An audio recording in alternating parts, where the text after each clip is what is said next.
What's going on? Drinking Buddies, brand new podcast coming right at you. But you know what we got to do first? We got to do those things that generate a little revenue for the show. The booze does not pay for itself. First and foremost, we are brought to you by the Patreon at patreon.com/MattSlayer. Did you know you can get the video versions a week early, uncensored? You can get the audio versions ad-free. You can get bonus content all on the Patreon at patreon.com/MattSlayer. Seriously, for less than the cost of a beer, for measly $3 a month, you can just support the show. What's stopping you, Drinking Buddies? Come on over to the Patreon today. The water's fine. We're also brought to you by the merch store at anwt.net/merch. Pick yourself up a hat, a shirt. Tell the world you're a drinking buddy. It's really that simple. Go to anwt.net/merch and pick yourself up a hat or a shirt today. Last but certainly not least, the easiest way to support the show is twofold. One, signal boost. Just tell your friends. Share social media posts. Come make an angry comment on the YouTube or the Instagram. I'm here for the engagement. The other one, speaking of the YouTube, is go to youtube.com/andnowwedrink and subscribe. It's really that easy. Why wouldn't you want to see my guests? They're generally attractive people. Anywho, let's get on with it. My guest this week is legendary performer, the one and only Sinn Sage. I love when I have other podcast hosts on. It's just so seamless, painless episodes.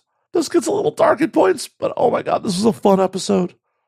So sit back, relax, pop a cold one, and enjoy, Drinking Buddies.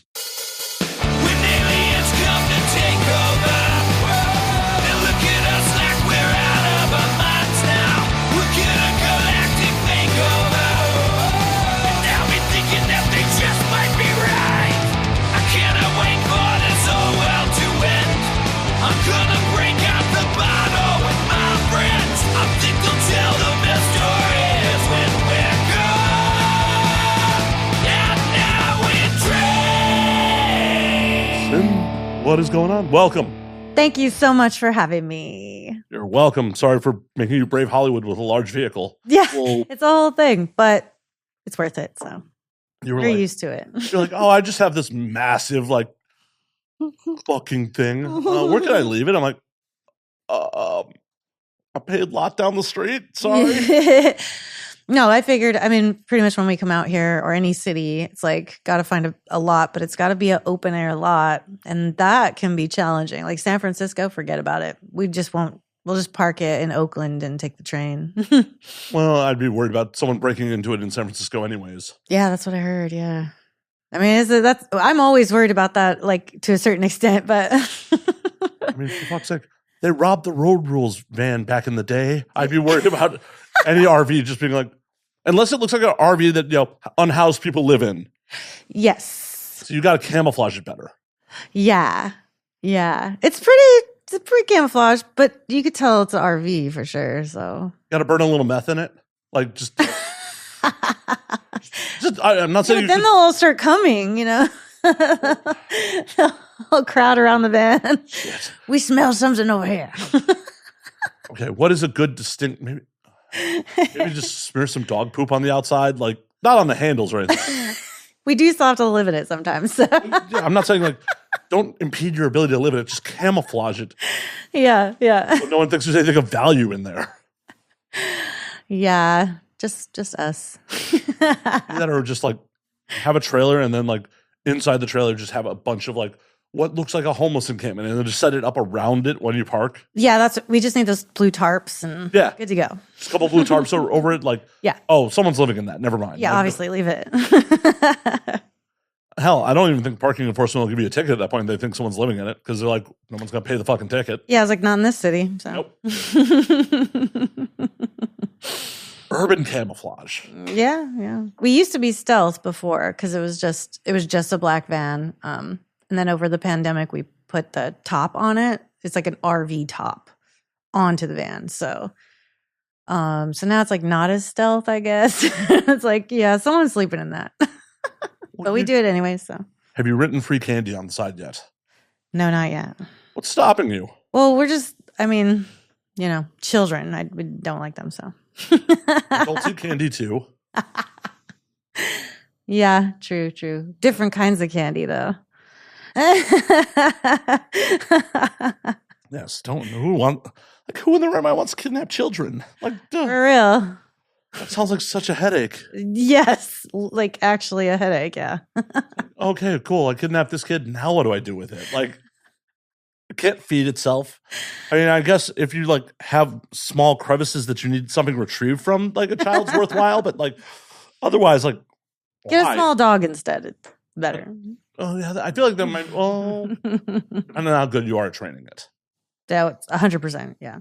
It also depends. Like, does the child have to manipulate a small item inside, or did just have to? If it's just retrieval, True. dog. Yeah. But if they have to like change a bolt or something, like, You just get one of those long claw things, you know, you pull the trigger and it clamps down. very Or you poke things. I don't know.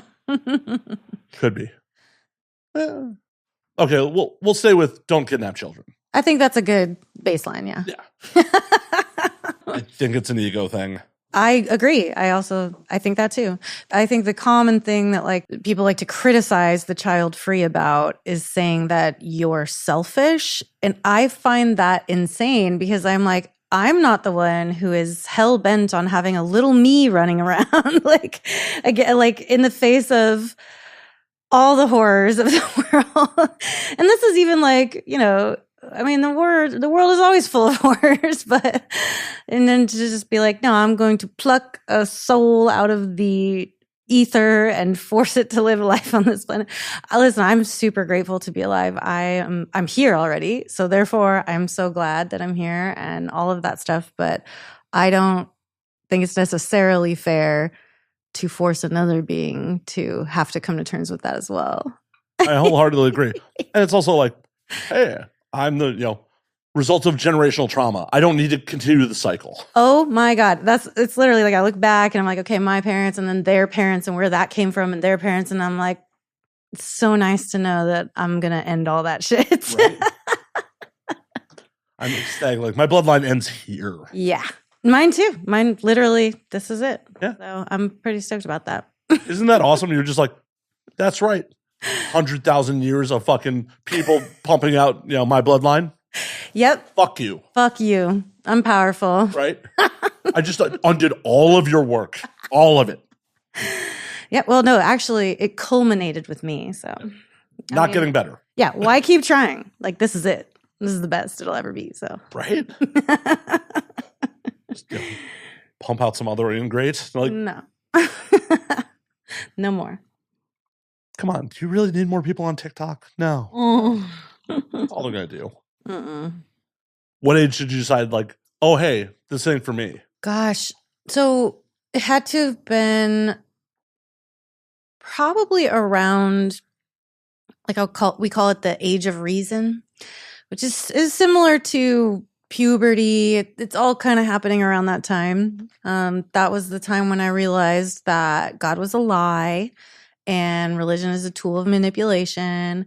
And then I was like, also the whole thing about having children is like, why? I reached this point where I began really thinking critically about the world as it was presenting itself to me. And I was just like, oh, all of these things that when you're young, you just take it as this is how the world works. And then, for me and a lot of other people, but not everyone, I just reached this point too where I was like, what about all this other shit that I've just accepted as this is how the world works? It's like, oh, but it actually doesn't have to be like that.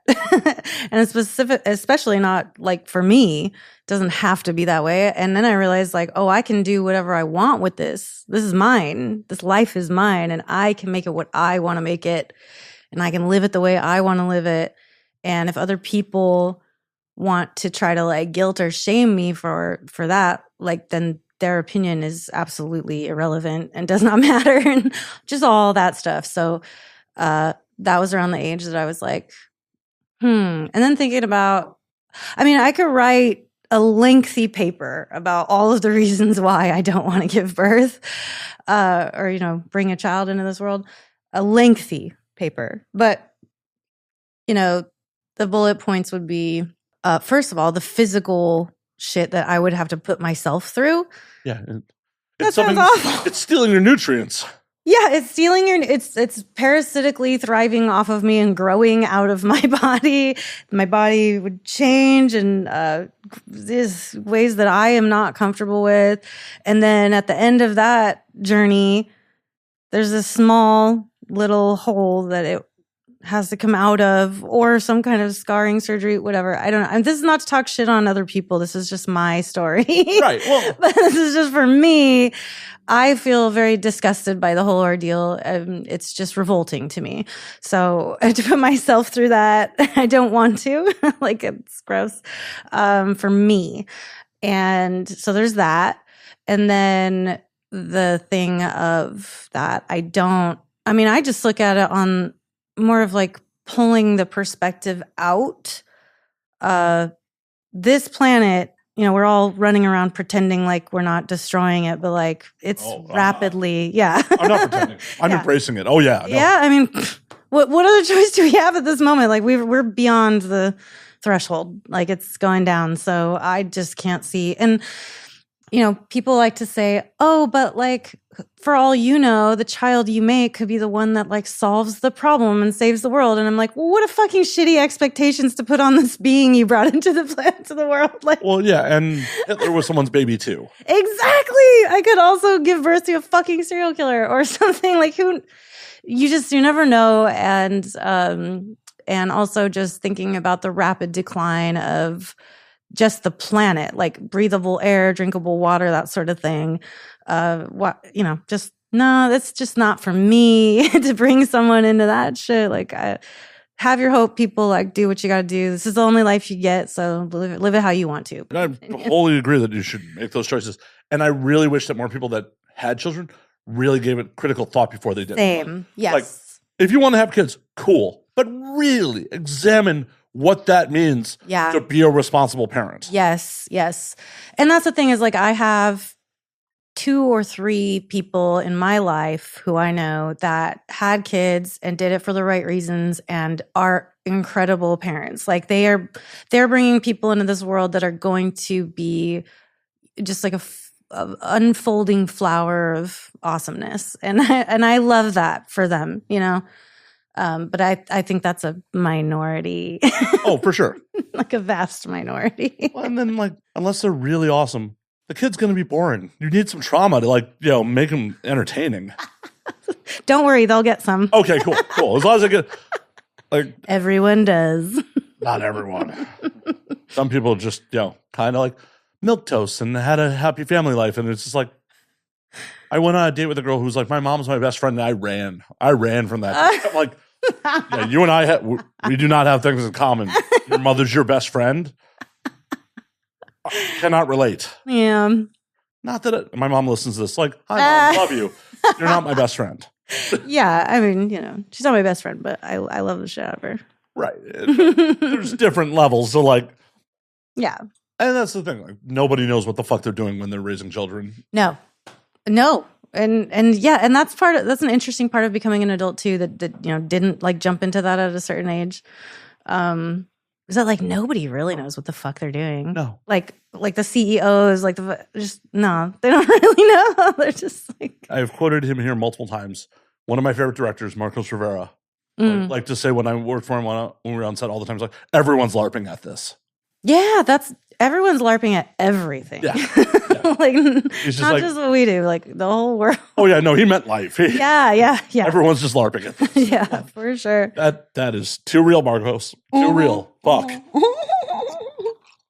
Like, at what age did you realize that your parents were like fallible human beings and weren't just the word of God? Probably 34.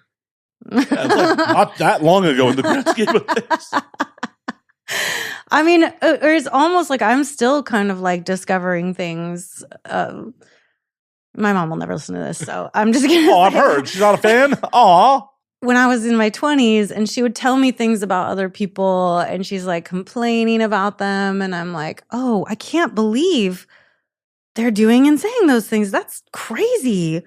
Wow. And then I come to find out that everything she was saying was just like hyperbolized a little bit. And I'm like, oh, so I'm still like learning about the way, they are.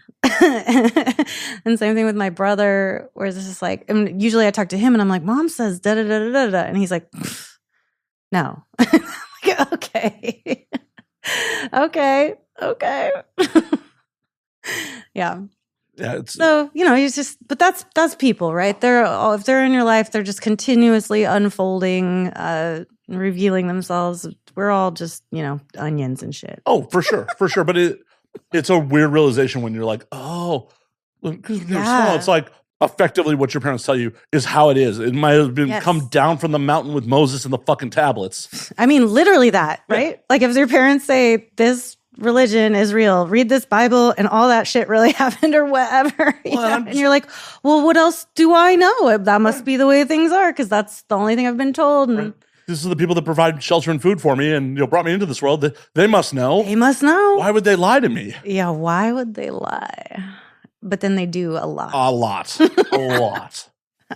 Oh, so much. I'll never forget when my mom finally told me about the bird that I thought got out when I was like 4 or 5. And they're like, oh, we must have flown out the door. And I'm like, well, I remember crying and stuff. Fucking 15 years later, it's like, oh, the cat ate the bird. And I was like, you fucking assholes. Well, what would have been the bigger dick move as a parent in that situation? Like, by the way, the cat ate your bird or the bird flew away. Like, well, it depends on your theory, your perspective of life or whatever. I am someone who believes that the truth is always the best thing. So I think I would do well to have learned about death in that way. I mean, I think it's a great way to learn about death too, right? Like, oh, it's not like grandma fucking died. It's like, okay, your goldfish died and your bird died and this is why they died and because this is how the world works. Like, and there's a way you can do it like sensitively, with sensitivity. But I don't know. You're gonna find out. Oh yeah, for sure. I was like, well, I mean, she could have just committed to the bit and just stuck with the lie forever. She never had to come clean about that. That's true. I would have never known. There are some lies that if you've committed to the lie, you probably should just never come clean on. I agree. If you committed to the lie, then that's it. Yeah. No one else ever has to know. It's only in your head, and that's it. So I remember giving this shit advice to a friend at one point. She cheated on her significant other, and she's just like, I don't know what to do. It was a drunk mistake. I'm like, don't say shit ever. If you want to be with this man, it didn't happen. Just sit down, shut up, never say a word about it. Because at the end of the day, you might be able to regain his trust, but you're going to break it and he may forgive you, but it's still going to be in the back of his head. Yes, that does not go away. And like, yes, if this was an ongoing thing, I would have been like, just break up with the dude. Oh, of course. Yeah, of course. Drunken mistakes happen. Just fucking. Yeah. Mm-hmm. And as long as the guy wouldn't have, if there was no way for anyone else to find out. Yeah. And, I don't know. They ended up getting married. So it's like. Well, I mean, listen, so I listen to a lot of Dan Savage, Savage Lovecast, and he's like, if you were married to someone for 50 years and you cheated one time, you're good at monogamy. Yeah. And yeah. Like if you got married, there's tons of reasons why you did that. And I don't think like one sex mistake is a reason to blow that up if it's a thing that is real, Right. And if it's a thing that would blow up your relationship, but like if you have established non-monogamous rules, cool. Yeah. Oh, that's a whole other story. Yeah. But yeah, if you had one drunken fuck up. Yeah. And then you imagine you're together for like 30, 40, 50 years. And it's like, okay, this one thing happened this one time, Well, and it's also like we as a society put too much value on sex. Yeah, that's the thing too. It's like, and I think sex is. I've been talking. This is funny. I was having this conversation like this past week, which is like, you do need in a relationship to make sure that you do have sexual compatibility. Oh, for sure. Like when you think of all the little, points of what makes a good relationship, it's like all those points, right? And sex is one of them. If you're a sexual person. And so it's like, you can't just be like, well, everything else is so good except the sex. Well, I'll just get married because sex isn't that big of a deal. And it's like, no, that's not. No. That's crazy. Yeah. I'm on the other end of that spectrum. Where like, I've stuck in some relationships I needed nowhere to be in because sex was so good. It's like, Sex is amazing. Yeah. Everything else is fucking horrible. Right. Also a reason to break up. Like, oh, we have no common, not even, I'm like abusive, toxic. Like, it's just like, oh, we have no common interests. Yeah. Like, we don't even really want to do things together except bone. Like, and it's like, probably shouldn't be together. Yeah. Still stuck that out on multiple occasions because I also feel like that's a young dude fucking thing to do. Agreed. Yeah. As a young guy thing. Oh, well, she's hot. This is a lot of fun. Yeah. Oh, we can't hold a conversation. We don't enjoy the same things. Let's fuck some more. Yeah, right. And then that's all it is. And then you don't have the support and you don't have all the other things. And that's, you want the full rounded picture. So sex is important, like to a certain extent, but it's not the end all be all of every relationship. So whatever, balance. Yeah. Oh no, balance. You want to find someone that you're mostly compatible with. Like, yeah. And then the first time you have sex, it's just like fire. And then you stay together for, ever.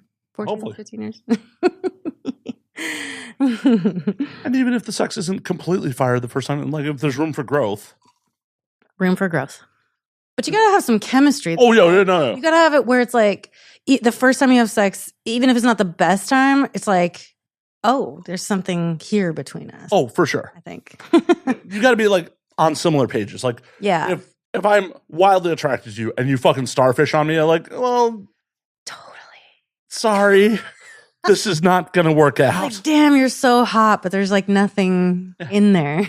It's like, cool. Yeah. Do you even like, are you enjoying this? Like, for me, it's just like, I can't be with someone who's either that disinterested or that submissive, where they're just like, it's just like, oh, no, that feels uncomfortable. Like, yeah. You got to give me something. Yeah, like, you having a good time right now? Do I mean, like, starfish. Yeah. Thankfully, that has been few and far between in my life. But, yeah, good. But it's still like, you got to find the balance. Like, yeah, it's all about that balance. Young dudes out there, find someone that you actually enjoy spending time with, not just fucking. Please, God. Have you been in any like other relationships where it's just like, oh, we're just here for sex? Like, my story is interesting because I haven't been in very many relationships. So I started, I had a couple in high school, but nothing like really serious. I mean, my first what I would call a real relationship with someone that I was in love with was a girl, but it didn't last very long. But it was really meaningful to me. I was a little brokenhearted at the end of that one, but it's fine. And then it was a guy so my best friend, I tried to date for a little bit, but he's gay, so that didn't work out. And then did you discover that, or did he discover that first? Which one of you figured that one out? Well, when you're young, and we grew up in like this really conservative desert religious like town, and it was 1998, 99, you know what I mean? So it was a little rough, and it was a thing where I think for a lot of gay guys or people, it's like, oh, I'm bi at first, and that's like the safe way of sort of be like starting to come out, right? Well, especially in the super homophobic late 90s. Yes. We're roughly the same age. I'm 43, so. Oh, yeah, totally. So, you were there. Remember when Ellen did her thing? It was just like, oh my God. Oh my gosh, she's gay on national television. Yes. I remember just being like, what's good?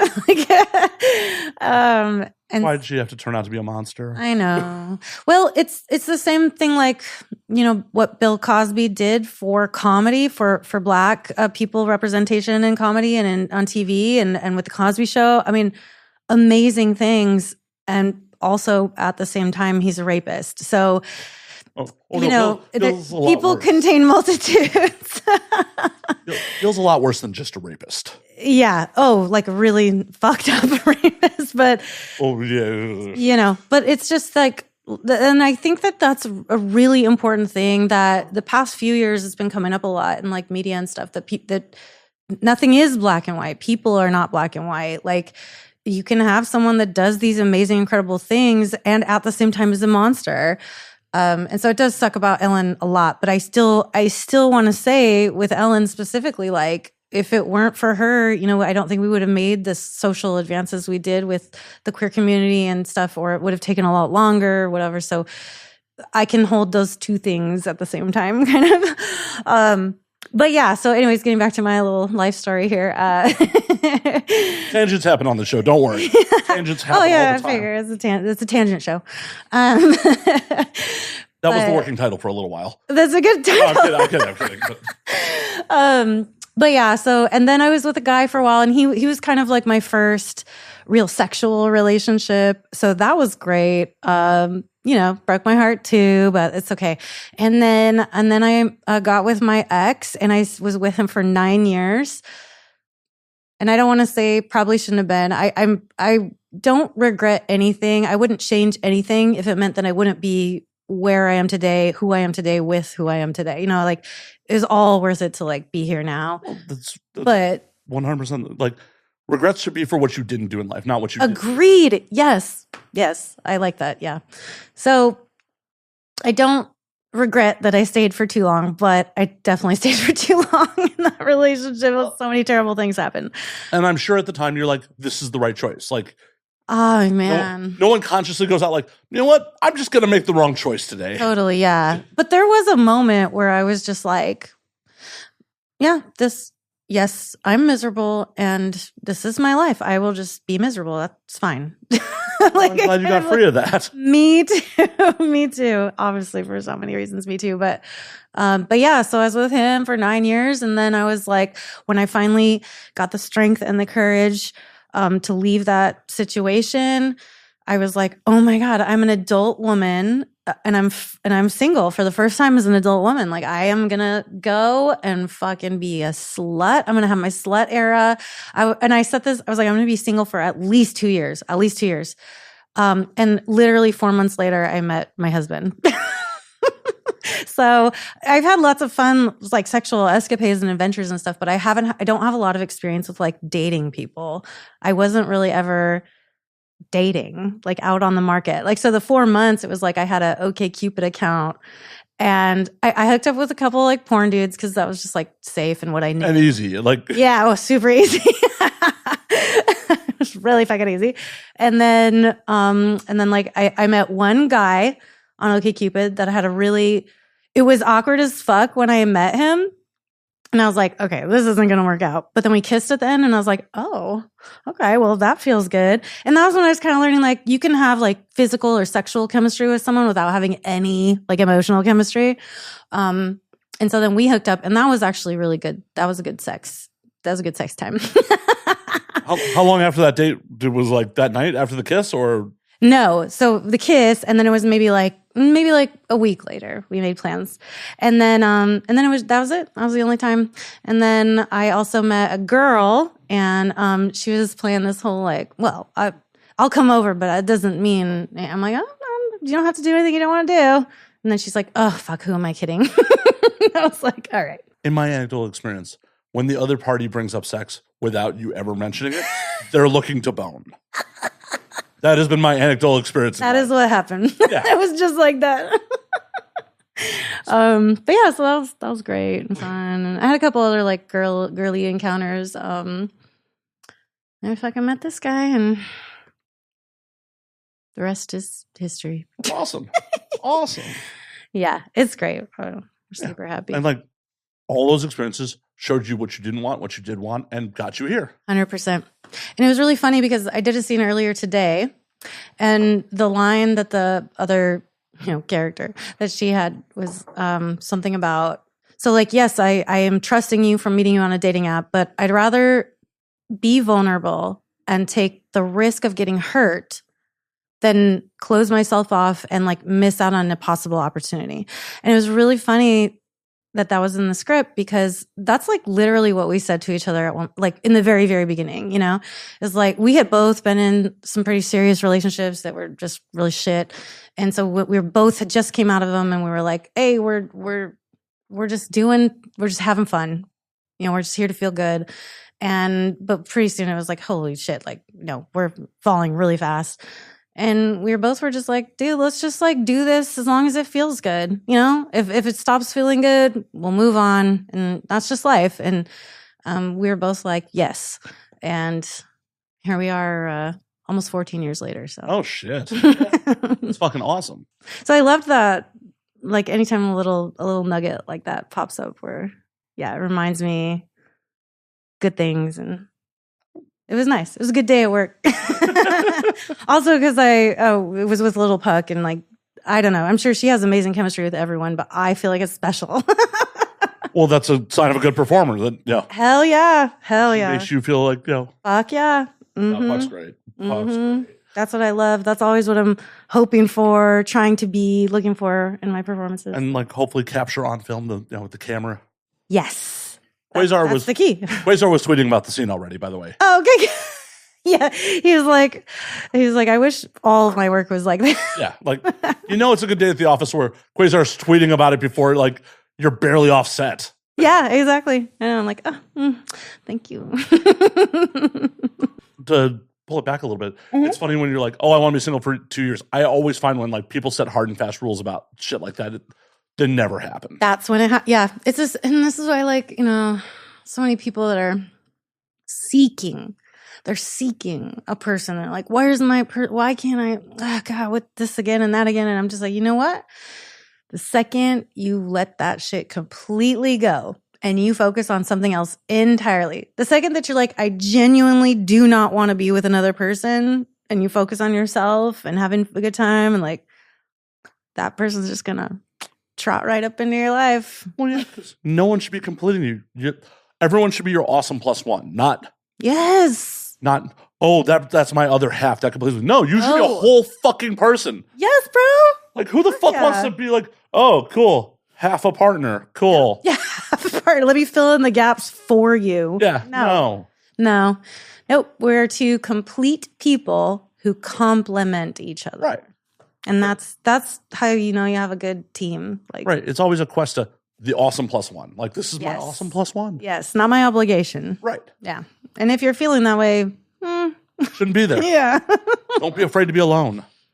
Don't be afraid to be alone, man. You learn so much about yourself, and you can have so much joy and freedom being alone. And always remember, kids, no one gets you off like you get you off. True. Yeah. You know what you like. Yeah. No one gets me off like that Hitachi, let me tell you. Right? Just kidding. You just know all the right angles. Like, off camera, her husband is like, I don't vibrate. That's true. He doesn't. Well, I don't know. He's got a cock ring that vibrates sometimes. I don't think it's quite the same RPM. Otherwise, no. Just a little battery powered, not as cool. Yeah, if something inside me vibrated like Hitachi speeds, I'm not sure that would be so fun. Ooh, I'm gonna give them that idea inside. Like, well, I'm also not being into being penetrated, but like if something totally. Something that was through my skin, beneath your skin. Yeah. No, that doesn't sound like it would be fun. Hey, but you don't know, do you? I don't know. And I'm not sure I want to risk irreparable harm to find out. True. Reasonable. Fair. I piss like a fountain forever because it tears a hole that... Well, now, like, just got to aim it odd just to make sure that, like, it hits the bowl. Like, or have to, sitting down to pee, whatever. Like, it's comfortable. Like... Oh, like, don't even get me started on sitting down to pee. If you come to my house, everyone sits to pee. Don't you dare stand up and pee in my toilet. Fuck you. How do you check that? I just ask politely. What if they don't? Then they got to clean it up. What if it's just all water? Like, what if they have good aim? How do you know? If I don't know, then that's fine. As long as they don't tell you 15 years later. By the way, I stood up and peed in your toilet. You motherfucker. It's a dead bird all over again. Get out. Trauma. I'm triggered. You asshole. Speaking of which. Oh, yeah, we never did a fucking... Oh. No. Let's get a freshie one. Yeah, we'll get a fresh one. Before we cheers, I can use some ice. Sounds like an empty cup. We're getting refills here. Thank you. I love it. Professional bartender. I saw with the stir spoon and all that over there. I'm impressed. There's pro drinking that happens in this house. I've been watching a lot of Bar Rescue lately, so. Well, what would you do to improve this bar? Oh, the ambience could use some. No, I'm just kidding. No, actually, I'm loving these pictures on your wall. Thank you. And I saw on this book is Tokyo Noir. What a great! I love it. It's like the lo-fi beats to study / relax to. Well, I love the aesthetic of the lo-fi pictures. And this is about the Yakuza. Oh, okay. But I mean, like that picture right behind you, that vibe. It's like a good. I don't know. I like that vibe. No, I do too. Like, Yeah. when we get off air, I'll show you some of my like street photography from Tokyo that's like similar to that. Yeah. That's not mine, but I'd love to see it. Hell yeah. last time I was there, like 2 years ago, like right now, I was in Tokyo. Like it just popped Really? up. Just popped up in my time. Sorry, audience, I didn't make it another episode. I'm sorry. I talk about Japan a lot. But yeah, 2 years ago, like today, I was in Tokyo, like in Kabukicho, like getting sushi and. Wow. And I just had sushi. So there you go. Full circle. So how long were you there for? Just like a week that time. A week? But this is like You've been more many that was times? the third trip. So Third time? Wow. How well have you, do you just stay in Tokyo or? Okay. there's so much fucking going on. Like I never get out of Tokyo. I keep like, I should go somewhere else in the country, and then like Tokyo is just like, oh, I'm home. Wow. Have you Okay. ever been? No, but it's really high on the list. It's just, I've heard that like you can't bring your medication or something. Yeah, there are some medications that are not. Yeah. There. I don't know. I'm, believe it or not, like not on any meds. So as much as people are like, you are not the clinical health here. You probably should be on something. Nah, not. I feel like I'll probably be okay. I mean, it'd be crazy if they're like, no, you can't have your thyroid medication, but I mean, it's a Google ahead of time. you never know. Yeah, totally. But I mean, we just went in August, we went to Iceland for almost a week, and thank you so much. And, we didn't have weed, and it worked out okay. Iceland's on the list. How was it?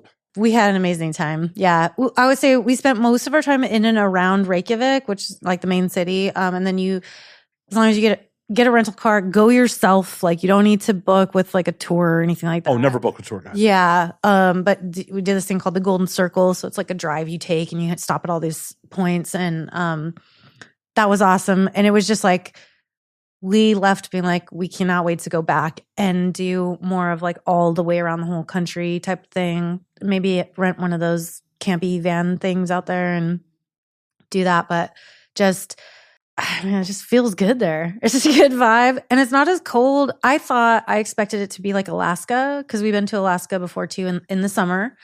And it was cold. I mean, I had leggings, jeans, long sleeve, giant jacket in July.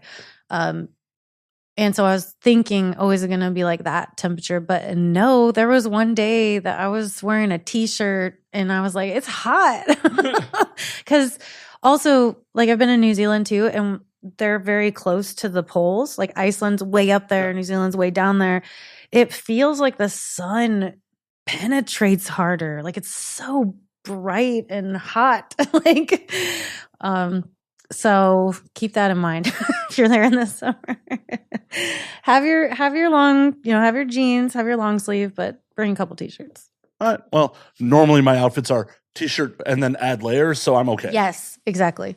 But it was just so cool that we happened to go during Pride Week, and it's everywhere. The State House had pride flags in front of it. All these big businesses and corporations and stuff, they just had all these pride flags. Like the whole country is just like, yeah, fucking go. You know? Yeah. It was awesome. I'm sure the cousin fucking app was, using quite a bit. You've heard about that, right? Yes, that's so funny that you brought it up. Yeah. So we went on this food and drink tour and he's telling us all about, I mean, that was great. Do that. The food and drink tour was awesome.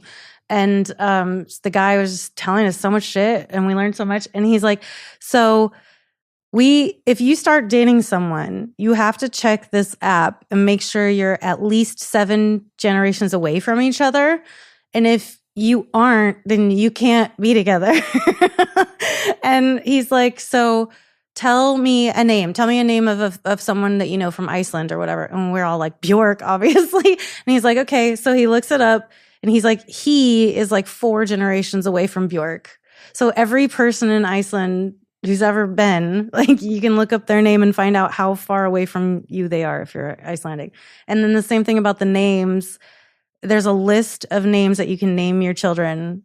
And if you can't name them something that's not on that list, it's a big list, but it's like, you couldn't name them, you know, Apple or X320 or something like it. You have to pick from this list of names. I wonder how many people are like going to just, you know, anchor baby in some other country, like, so they can give their kid the name they want. Yeah. Like, we're just going to take this trip to Canada real quick. Yeah. Just cause. Just so I can name my kid Purple or something. Yeah. What are you going to do? Not let us back in Iceland? Yeah. I want to give you the true freedom of having the name that you... Yeah, your imagination name. Yeah. So I definitely recommend going. You're going to love it. Blue Lagoon, it's like, it's one of those things where it's like, okay, you know, everybody does it. So if you feel like you must, then do it. But Sky Lagoon is the one you want to go to. That shit is awesome. It's beautiful. It's built like you're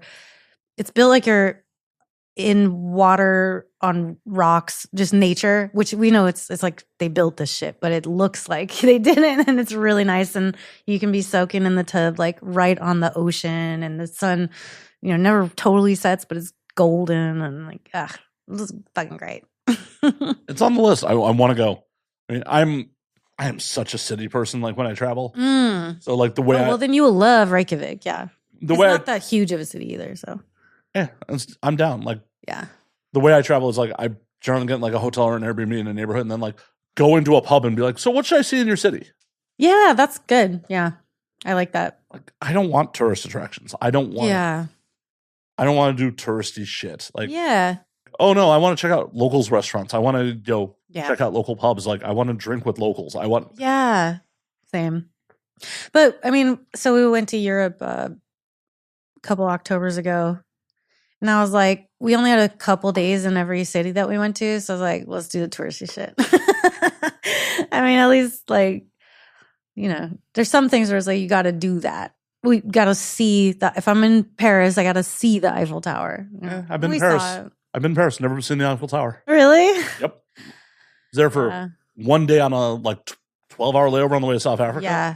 Oh, wow. And it was just like, all right, let's take the metro. I bet there's bars by Notre Dame. So we just got off the metro by Notre Dame and just started hitting cafes and bars. Yeah. That's the better way, probably. Yeah, I mean, well, whatever makes you happy. I'm not saying like... True. No, I mean, just get out there and do your thing. That's just how I roll. Like, yeah. Especially if I have like that limited of a time in a city. Like, I'm like, I don't want to wait in line. I don't want to like... Oh, no. Like... Same. It'd be cool to see the Louvre. Cool. I also don't want to wait however long. I said the same thing, and then we ended up kind of losing the day because travel is very difficult out there. If you do the train thing, like, do your research before you go. It's confusing as fuck. But so we pretty much lost a day, and I was like, and oh man, so with the trains, it's like, so you buy your Eurail pass, and then you have to still, so you spend money on that, but then you have to still go on this app and figure out how to book the train rides from to and fro each city, and you actually have to pay for that too. So it's not like hundreds of dollars on top of that, but it is like it could be anywhere from nothing to like 30 or 50 depending on where you're going. And fuck, we just didn't know that shit. I was like, I got the Euro pass, let me on the train. No, you have to like reserve seats and all this other stuff, and we didn't do that. And so like to go from London to Paris, we ended up having to spend an extra, it was like 400, it was 200 a piece, just to get the seats on the train to Paris. So then we got there and oh man, it was so confusing. And I was like, well, so what's going to happen when we try to go to Amsterdam? And so we went to the train station to check it out. And they're like, no, there's no more seats on that day. You're meant to go to Amsterdam from Paris. And we're like, fuck. So we had to go the next day. So I had to call Amsterdam and be like, that room I got, you got to put it the next day. And then it was just like a whole fucking thing. Oof. So do better than I did. Most of my inner Europe travel's been by plane. Like, that's a good way to do it. But I will say that like it was beautiful. Like we saw some awesome shit. Like when we went from Munich down to Venice and you go through the Italian Alps and it was beautiful. And like plane, we would have just not seen that shit. oh yeah, no, I would have been totally down to do it. Like Yeah. when we were in Amsterdam in 2017, we went to Munich for Oktoberfest. And like, Shit. it was like, we could rent a car and it's only like an 8-hour drive. Yeah, you could totally rent a car. But it was all like, do we want to be out of the world? Like with like a week and a half long trip, do we really want to be out of the world for 8 hours there, 8 hours back Yeah. after doing Oktoberfest? Yeah. Like, who's going to be the first guy to drive? Totally. Like, we've just been doing Oktoberfest. Okay, who's taking first shift to drive back? Uh-huh. We just No. It was like under $100 flight round trip from. Yeah, it's so cheap. Yeah, it was just like, we'll just fly to Munich. Yeah. Makes sense. Flew to Munich. Oktoberfest was rad. We'll happily go back. Yeah. So was it rad? Like, Oh yeah. it wasn't just like a billion people like crushing into each other. And, No. Okay, cool. It's a carnival. It has Yeah. rides.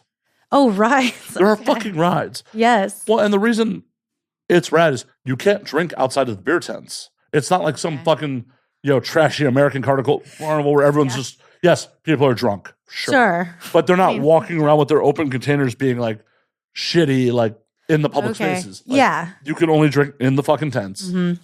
And it's if you don't have a reservation in a tent, it's a negotiation with every doorman to get into a tent. So reservations again. Again, the reservation problem. And the problem with getting a reservation is you have to have a party at 10 for any of the major tents to get a reservation. Oh my God. And you have to do them a year out. Oh, forget about it.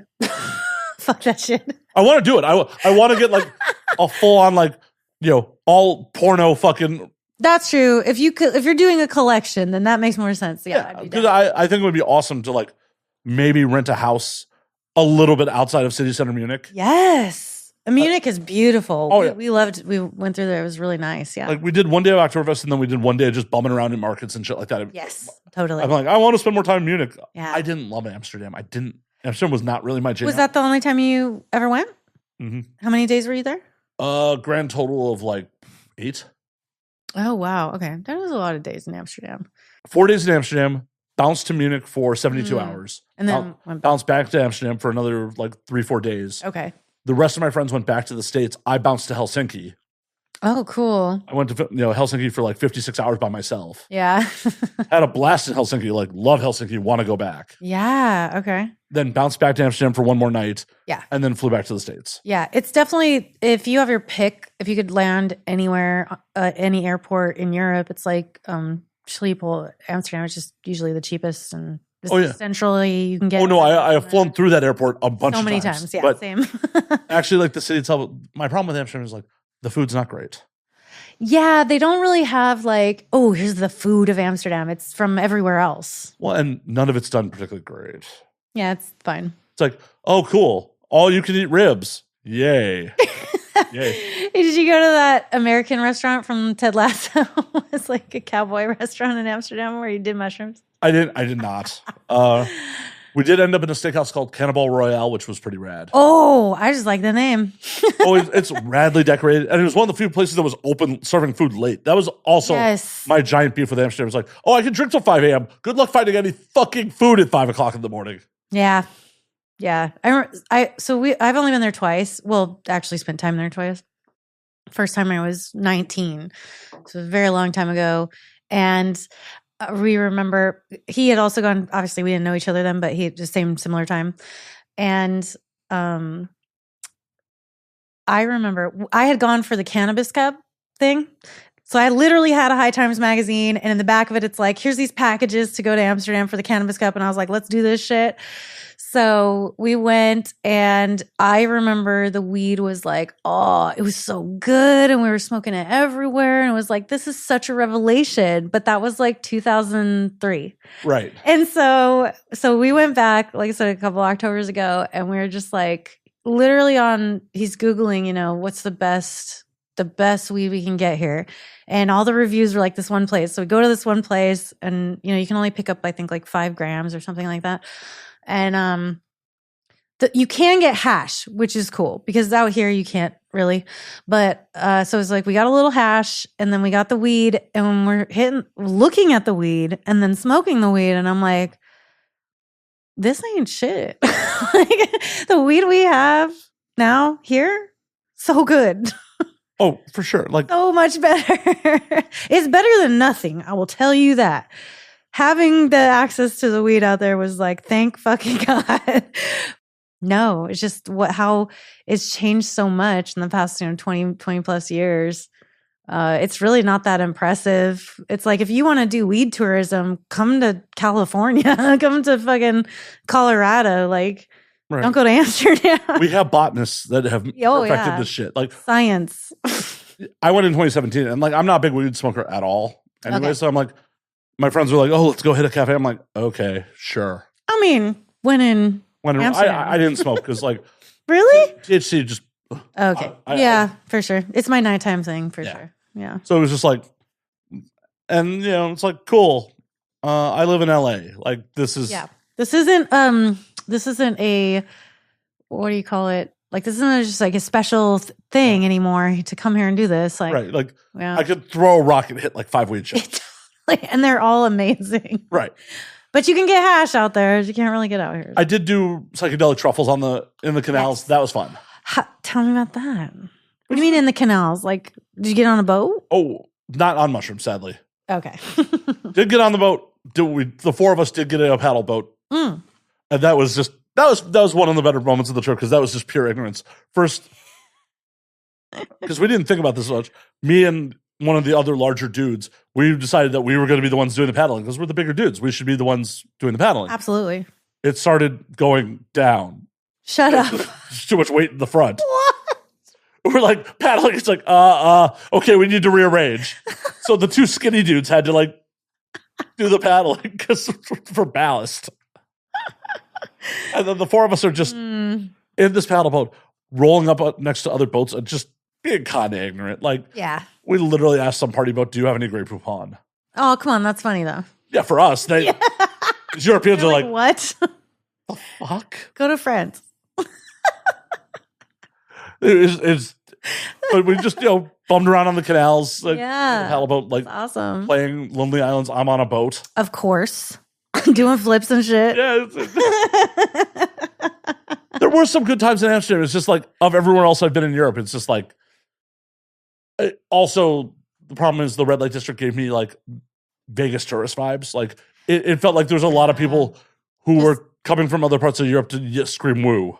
We're literally like, so when we were there, I was like, haven't been here since 2000, whenever. And I'm like, let's just, come on, we got to walk around it. Like, and it felt weird. It was kind of like this, because there was a lot of people, and we're just,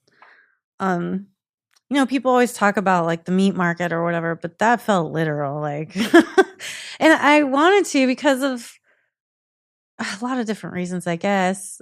It feels kind of weird when you're walking with a herd of people, and, gals are sitting in there, and, that we're not. They're in the windows and. Yeah, and it's like, I'm not gonna come and spend the money on this, not this trip, anyways. And what was the determining factor on this trip that you didn't want to spend? The deciding factor was just that we only had that one day, and then also that we had gotten sick in Amsterdam, in Paris. Well, it was either London or Paris, because we had gone from, we live in our house in Illinois, and we don't leave a lot, and we're not around a lot of people, and then we get to London and we immediately start taking the subway everywhere. And then we get over to Paris and we're taking the subway everywhere. And those Paris subways are like intense. And we're not masking and stuff like that. And we got a cold. We didn't catch COVID, but I had to buy a COVID test to be like, is it COVID or no? It was just cold, but totally sucked. Basically, I had booked some work while I was out there. Oh. And literally every single thing I booked got canceled. Like, I was going to work with this amazing performer in London. And then she called me the morning of and she's like, I have fucking pink eye. So that got canceled. And then we get to Amsterdam and I'm like trying to get ready to work to collab with this other performer. And he feels bad. Like he's got a migraine or something. And then I'm feeling sick, but I'm I'm going to push through. And then she's kind of like, if he can't shoot us, and you're feeling sick, maybe we should just not do this. And then I had another one in Prague, and I was meant to fuck 2 other girls in the butt, and then one girl canceled, and the other one's like, I'm not feeling good, so that went out. And then the final one did work, but it was with my friend Lily LeBeau, and we were together anyways, not in Europe, so... Well, I hope you got some European backdrops at least while you were doing it. So, yeah. Look, no, we were in Europe. Could have been anywhere, to be honest. You should have got a close-up of an outlet. Right, look, it's different. It's a European outlet. I swear, we're not in America. Yeah, it makes the content more interesting somehow. We're fucking abroad, damn it. Yeah, fucking abroad. Fucking abroad. Oh my God, we got to do it. But that's the thing is now I'm afraid. I'm afraid to book another trip out to Europe, and it's like, oh, I got all these gigs, and then I come all the way to Europe, and then everyone just... It's an anecdotal experience. What's the likelihood of it happening twice? Pretty high. I mean, especially when you're talking about collabs, right? People feel really free to cancel on collabs versus money, so... As a fellow podcaster, what do you feel they're more free to cancel on, podcasting or collabs? I feel like with collabs, at least they'll cancel. With podcasts, they just won't show up. You're just sitting there with your dick in your hand. What's your policy on that? Because in my policy is no call, no show me, you will not be rebooked. No call, no show. Okay, I don't think I've ever had anyone completely, not even send me a message. Well, it was one person, I was like, hey, are you coming on? Are you ready to go? And she's like, oh, I just wasn't feeling it today or whatever. I'm a second chancer. I'll give you one more opportunity. One. See, I'll let you lie to me. If you approach me and give me... at least lie. Right, give me some excuse. Give me any excuse. Yeah. Literally rebook someone who, an hour before the show, oh, my cat's having an emergency. I can't make it. Okay. Okay. We'll and rebook. especially an hour before. At least you got an hour. Yeah. I've had where I'm sitting there, we're both, my producer's in his place, it's another state, and I'm sitting there, and I'm we're both sitting here. You coming on? And they're like, no. And I'm like, okay. And then I gave one more chance, and they did the exact same thing. And then they hit me up a few months after that, and we're like, I'm so sorry. Can I have another chance? And I just fucking ignored it. I was like, oh, see, I'll tell them no. Yeah, I was just like, no, but you're reasonable. How long have you been doing this podcast? It'll be 9 years in March. Oh, yeah. Come on. For real. You can't do that. No. You're very established. No. Yeah. It's one of those things call, no show me. You don't even give me an excuse. You're not getting rebooked. And yeah, that's reasonable. That's fair. Hell, there's one performer who no call, no showed me. And this is during the pandemic when it was remote. Mm. And I was a little more forgiving on shit. It's the pandemic, whatever. Yeah, it was dark times. But she had previously no call, no showed me in 2019. Oh. And I'd forgotten about it. Oh. No call, no showed me in 2020. And then had the nerve last year to be like, hey, I really want to do your show. And I'm like, no. Did you forget those other times you really wanted to do my show? You no call, no showed me. She's like, well, the pandemic was a really rough time. I'm like, yeah, one of those times was 2019. Yeah. And Pre-pandemic. Yeah, you really have no excuse. Yeah. Absolutely not doing it. The main thing is, and I even changed it my little blurby thing that I send out beforehand to let them know what the show's all about and stuff. I'm listen, it's not just me. It's also my producer. And he's got his own life and he's got other podcasts and he's doing his thing. And the two of us have put this in our calendar and blocked off these 2 hours for you. So if you just drop out like 10, 15 minutes beforehand, like we're sitting there like, well, there's 2 hours that I could have been productive in other ways, but now I'm like, fucking A, you know? And I think that's really, it's just extremely rude. It's extremely rude. And I know there's a lot of people that have all kinds of different types of disabilities and emotional issues and all, and I am very compassionate to that and sympathetic to that. I am. But then there is also business. And I will say, you know, for example, when I book a trade with someone, when I book a collab with someone, I put that shit in my calendar and I don't put anything else for that day. I'm like, I have set this day aside for us to make content together. And then I set my alarm to wake up at a certain time because it takes me a very long time to get ready. It takes a lot of effort, hours of my day to get ready for a shoot. So I start getting ready and I'm starting to do all the things. And if I'm sitting there like fucking curling my hair, almost ready to go, and you're like, oh, sorry, not coming. I'm just like, fuck, dude. Like I put this in my calendar. I set this for you. And you're just telling me that like my time and my day, it's meaningless to you. You have zero consideration for it. And again, it's one thing if it's like, oh, I woke up with a yeast infection or like, I'm having an outbreak. Right. Anything. But if it's just kind of like this fucking lazy ass, I'm not feeling good today, I'm just like, you know what? I'm probably not feeling good either, but I showered, I did my makeup. I was going to do it anyway because I put it on the fucking calendar. If it's on the calendar, it's happening. Like, exactly. Like, no, like I very rarely have to cancel on people. I had to cancel someone last week because I had a cold. Like, reasonable. And like I let her publicist know in like the middle of the day where it's just like, yeah, I'm still feeling like poop. Yes. And I've had that happen before where it's like, I even remember got a yeast infection on a shoot that was like really sweaty and nasty and a bunch of people. And then I was like, oh, this will clear up though before that other shoot that I got. And then it was like the day before and I was like, this ain't cleared up. Like, I am so sorry, but I had to miss out on that shoot because of that shit. So obviously like that happens. Oh, for sure. And it's, you know, that's just life. But when it's just like very obvious that you just and like if you have anxiety about this shit, just tell me no. I would much rather you just tell me from the get-go. You'd be like, hey, I'm not, you know, especially like with the drinking. I understand some people are sober. Like, you're not required to drink to do the show. Of course, yeah. I'm like, I couldn't have half the industry on it if I'm like, you have to drink. Oh, dude, totally, yeah. So like some people get it in the name, and like I've had some sober people be like, oh, just because there's drinking in the name and I'm being sober is part of my brand, I don't want to do it. I'm like, yeah, part of my brand, yeah. Yeah, cool. I get that. Like, cool. No hard feelings. Like, I'm never going to resent someone for telling me, no, I'm cool, I don't want to do your show. I'm not going to hard sell you. Yeah, same. Yeah. I'm not going to hard sell you. Be like, you sure? And I'll just be like, if you change your mind, it's a standing offer. That's the extent of it. Yeah. But I will be fucking angry if you no show me. Like, yeah.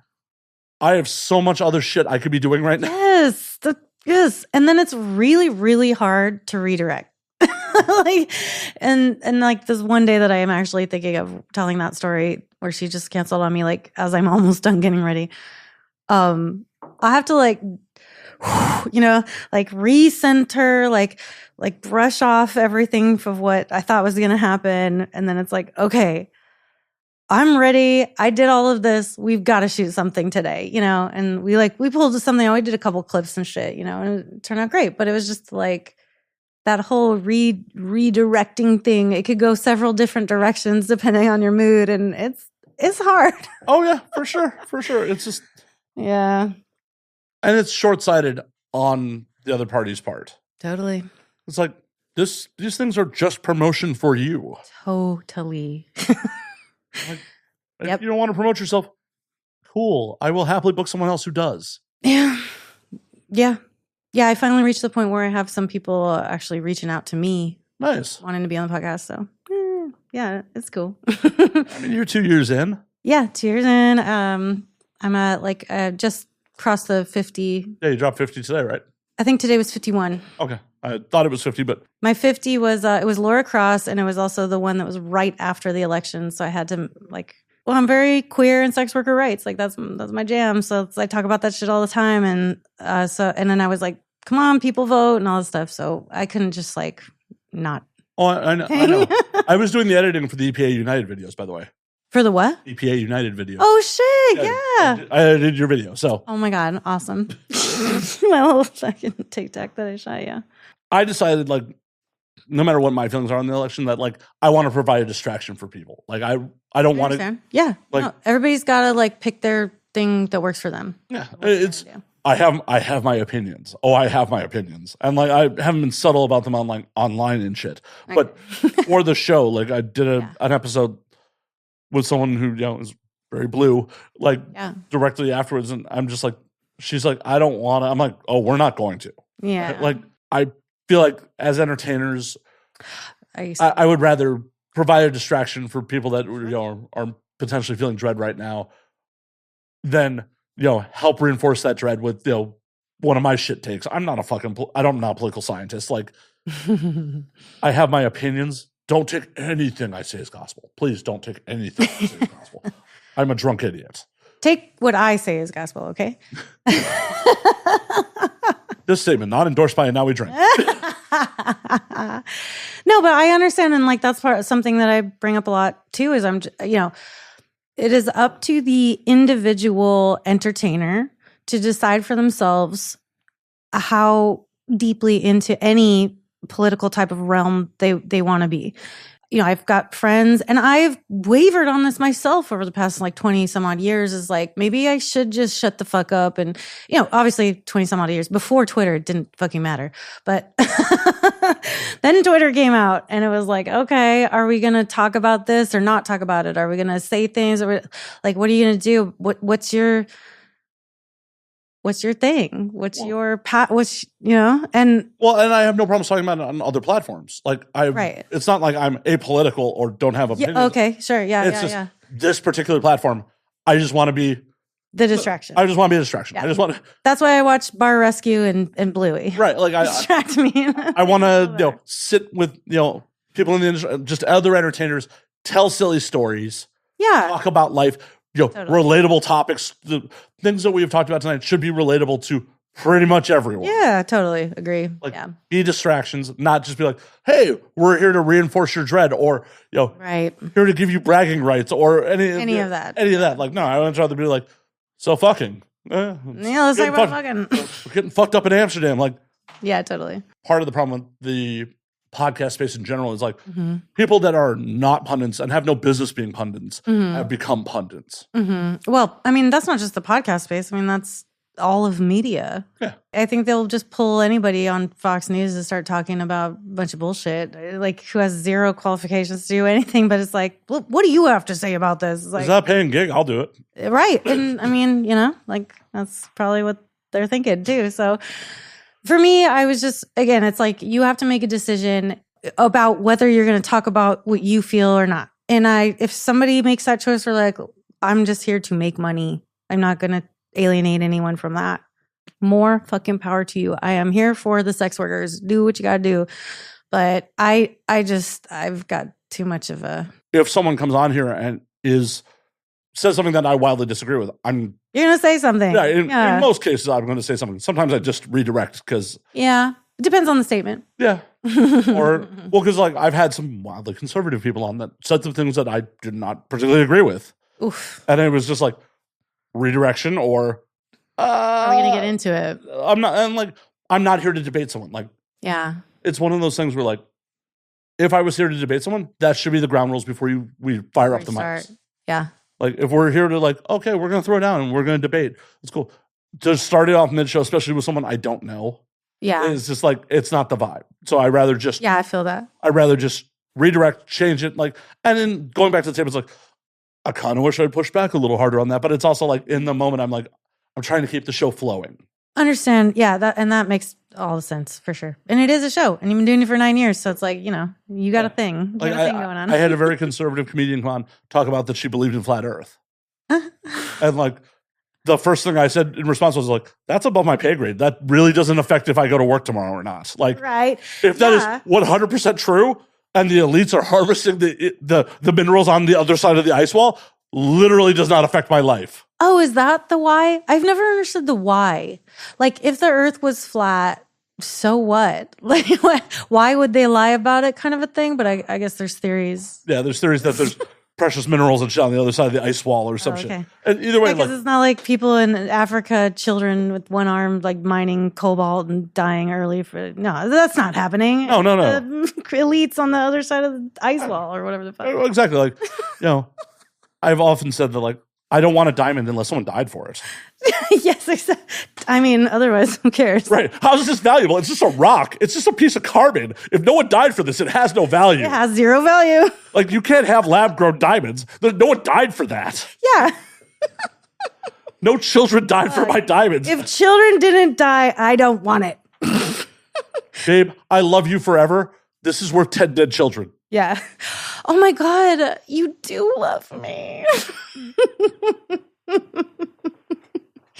Wow. And now I feel it. I've got proof. Because of the dead children. Because of the dead children. That'd be so fucked up if, like, it came with a card of the kids that died to harvest your diamond. It should.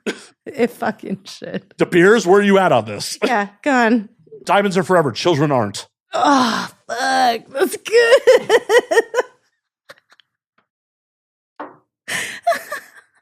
Don't stare into the void. Just laugh at it. Well, and, like, inequalities like that. Oh, yeah, we haven't done a fucking proper cheers. Oh, yeah.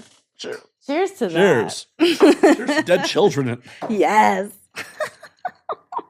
Well, and the inequalities like that, it's the proof that God doesn't exist. I mean, yeah, all kinds of stuff. No, he's the mob boss, you know. If God had love for all his children, like, why do we get shed into relative comfort? Even if you're in poverty in America, you're in relative comfort compared to other parts of the world. Dude, don't get me started. And then Get me started. Oh, hey, your village gets wiped out by a tsunami. God works in mysterious ways. Yeah, it's so mysterious. Yeah. 2-year-olds getting cancer and shit. They deserved it. Yeah. I mean, obviously. They were going to be a financial burden on their parents. Yeah. Or, all of the terrible essay that happens to children. Well, God made free will. Oh, for the rapist or for the child? Who gets the free will? Well, it's just... Yeah. It's a destructive delusion. Oh, for sure. And my thought process on all of it is it served a purpose back in the day.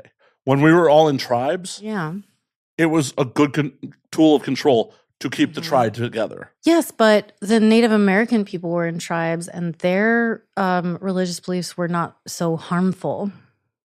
This is true. So they managed to do it in a way that was more celebratory of the earth and people. And they did it better, but unfortunately. Yeah. And then we were like, fucking kill them. Like Europe's God's like, guess what, dog? We got firearms. Yeah. They're like, we got firearms and plagues. Guns, hello.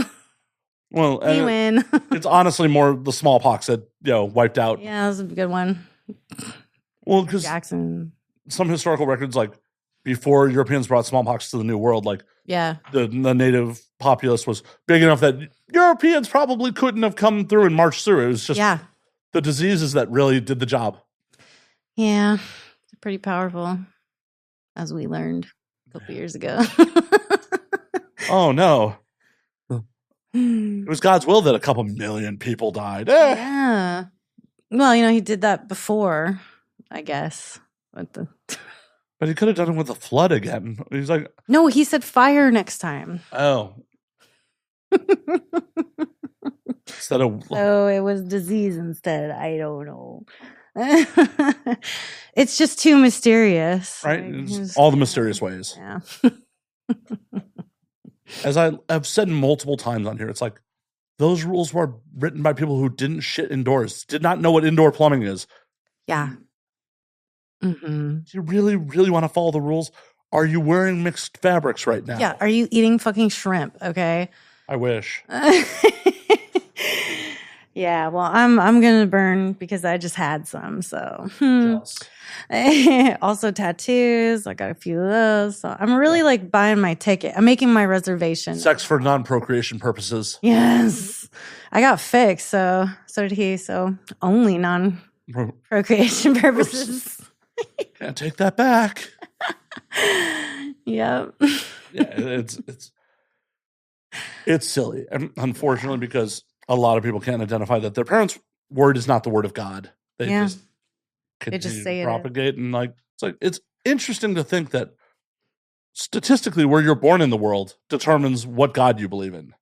Yeah, that was and to be honest with you, that was like a big that was the big key that started the turning of the lock of rationality. I was just like, okay, so if I had been born, in Iran or something, or like Pakistan, or I'd be like Muslim or Hindu, and I'd have a completely different set of beliefs. And the only reason I believe this shit is because that's what people told me was real. So maybe they were fucking bullshitting me.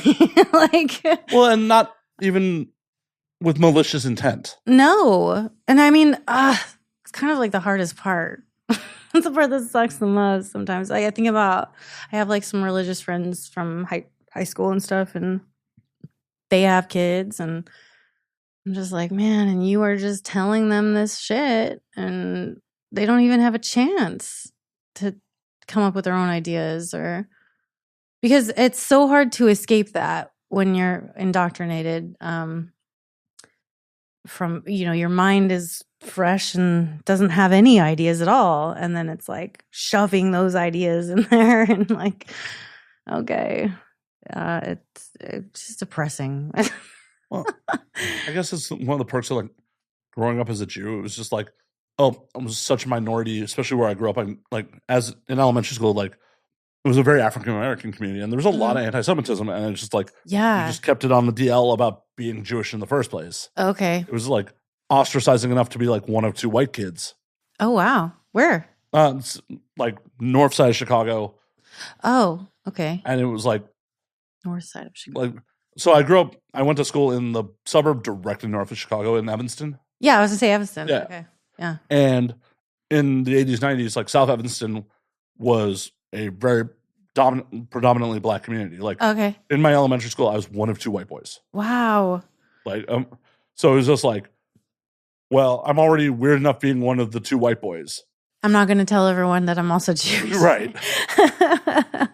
Yeah. And it was just like the family is Reformed Jewish as is, so it's not like it was really. Yeah, it wasn't super intense. No, but like they sent me to Sunday school, they sent me to Hebrew school, and I was just like, oh, really? I'm not about this.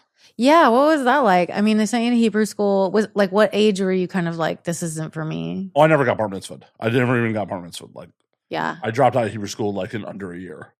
Oh, wow. Because it was just one of those things. Like, I was also a latchkey kid. And so you didn't have to go. Yeah, it was just like, well, you need to go to Hebrew school. I would rather go just hang with my friends. I didn't make it today. Yeah.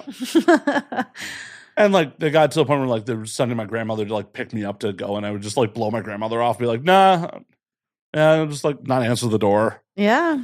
Like, I just don't feel like doing that, or just not be home when it was like, yeah. And eventually they just gave up. They're just like, yeah, good. And it was just like with Sunday school, like I don't want to wake up Sunday morning and just go to temple. Like like my day off from school and I can sleep. I'm gonna do that sleep thing actually. Yeah. I'm way better. I'm gonna play video games all Saturday night and then wake up whenever I wake up on Sunday. And for a long time in my life, I consider myself agnostic because I'm like, I just don't know. Yeah. And then more and more I gave it thought, and more I was just like, this has no place in my life. And once you give it some rational thought, it's just like, none of this makes fucking sense. No, it doesn't. There's just so much hypocrisy. Well, there's so much hypocrisy. And as an adult, holy fuck, it's like I worked as a private investigator for a couple of years. Oh, cool. And every time I worked with someone who was involved with the church, they were the most fraudulent people that I was working. 100%. Every fucking time. Yeah. I don't know if anyone's paying attention, but who's getting arrested for essaying children? It's pastors and fucking popes and shit. It's like all the religious leaders, youth group fucking organizers and shit. Like, come on, guys. Let priests fuck. The Catholics should just let priests fuck. Dude, for real. Like, if priests could fuck and also they could be gay and they could just be whatever, it's like, man, you be saving so many children from a lifetime of trauma. Exactly. 100%. I mean, you might be ending a few good artists, but, sacrifices must be made. No, they can just do heroin and then they'll make good art. I feel like the essay is what drives them to the heroin. Like, true. But it could be other things too. Well, for sure. there's a whole world of traumas that you could have. There's so many traumas that could lead you to heroin, kid. Yeah. It doesn't just have to be essay. Yeah. You got options. We will find a trauma that fits you. Yeah. Oh my God, that seems like a perfect time for me to go pee. Okay. All this talk of heroin and essay. Yeah. Okay. So we're back from the bathroom break. We have refilled drinks. Yes, I got my porn star martini. It's delicious. Before I was drinking Moscow Mule. Now I got a porn star martini, so it's very fitting and having a good time. Using my mother's stemware from her first wedding. I was like, this is such a cool martini glass. It's amazing, actually. Yeah, it's from my mother's first wedding. She gave it to me at one point to pawn. No way. Look at it. It's so cool. Is it like atomic age? Like, what are we doing here? It sat in boxes for a number of years, and then like I unboxed it when I moved into this apartment, and I'm like, oh, I feel weird. Like I didn't realize it was from her first wedding. I thought it was from my parents' wedding. And I'm like, I feel weird like pawning my parents' stemware. And then like sometime after, my mom's like, that's from my first wedding. I'm like, oh, well. It wasn't even my dad. Yeah. Yeah. So who cares? I don't care as much, but it's cool and it's already unboxed. I've already financially made past that hump where I would have possibly wanted to pawn it. I'm glad you have it because I think this is really fucking cool. I agree. Hold on to it. Oh, I'm not pawning this. Yeah, this is like my ideal martini glass, actually. It's just, my weird family dynamic. My mom's like, just pawn the stemware. I mean, you're like, nah, I'm just going to drink out of it. Yeah, exactly. It'll be fine. It'll be fine. Very protective of it. Like when people are like, so cool. Casually putting it in something. No, that doesn't go in the sink. You need to wash that and take it out of the sink immediately. Like, can't just be floating around in the sink. It'll get damaged. Right. Well, that's where that shit gets broken. And yeah, it is. That's a family heirloom, goddammit. Oh. Well, I'm glad that we used a bathroom break to get away from essay and heroin. Me too. Is it me? Do I always make these conversations turn dark? I think I do. I think it's me. I hate to break it to you. Not on this show. Okay, good. Whew. Yes, because I just, was like, oh, yeah, we're just essay and heroin. Yeah, that's totally like. You're like, no, people need traumas, so they make good art. Oh, yeah. Like, okay. Oh, no, I flat out said, like. I mean, true. I flat out have said on air multiple times, like, if I did have kids, I would full on boy name Sue my child. Oh, man. Yeah, but that's good.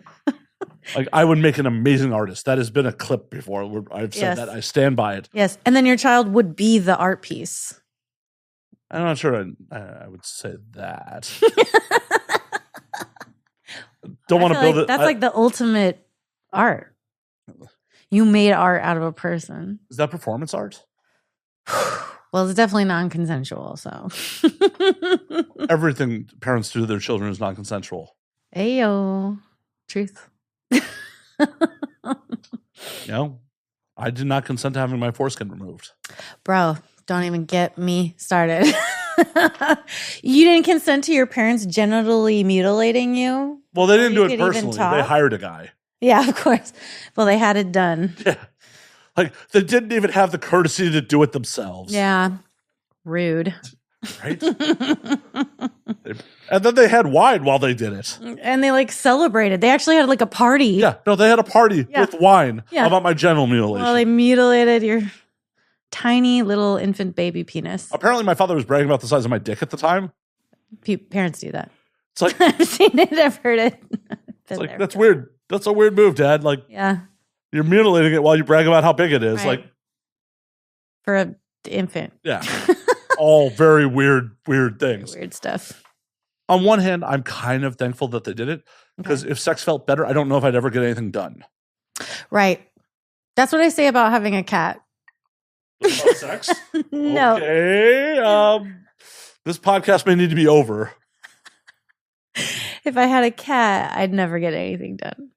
Because the cat's too cute and it's taking my attention. Nothing Until it with murders the your sex bird. stuff. Yeah.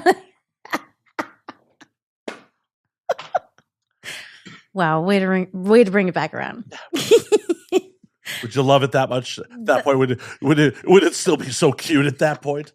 They're little murder machines. They would kill you if they were larger. They would. Good. We deserve it. Why don't you go full Tiger King then? You could get big cats. You live in the middle of nowhere, Illinois now. You could get a big cat. No, I have neighbors and shit. Not for long. You know what? I can't have a tiger because it's too expensive and time consuming. Oh, And that's also why I can't have a cat. imagine the customs you can make with the tiger. None, zero, because I can't sell them anywhere. Well, no, like, as long as the animal's not in the scene where the sex starts. No. Okay. You can't have, like, a cat cannot even walk across in the background. You will not be able to sell it on the platforms. Well, what happened if you just like CGI'd a tiger in? Would they still? I'm sure we'll find out. You should try. You should just make one clip and like just have a leash and then CGI a tiger in with you walking a tiger through the scene. It'd have to be very obviously fake, though, like angular computer. So you could get a real tiger and then just put a filter on it to make it look fake. Okay. And then just put a check mark that this is AI generated. Exactly. Then it's like, there you go. even real. Yeah. They cannot discriminate. Like, I AI generated a tiger into my clip. What do you mean I can't sell this? They're the boss. They could tell me. No, I'm just saying, push the limits. I can't sell it. Be an artist. Be an artist. Push the limits. I mean, I feel like I'm out here doing that, and then Not with tigers, shutting you're me not. down. No, not with tigers. You could also just start a YouTube channel with the tigers. YouTube is okay with wild animals. So there are a lot of things that I've made that I can't sell in the clip stores now, but I could sell on YouTube. Or, I could post on YouTube for free, and then maybe money would come. Ad backed, hopefully. Yeah, but so I've been thinking about that. Like, I have videos of the kind that are like, I mean, if they're a certain amount of time old, if they're like 8 to 10 years old, it's like, okay, they've been on Pornhub, they've been on the clip stores. Oh, okay. Like, maybe I could take them. The clips are 8 to 10 years old. Okay. Yes, the clip. Okay. Not the tiger. Okay.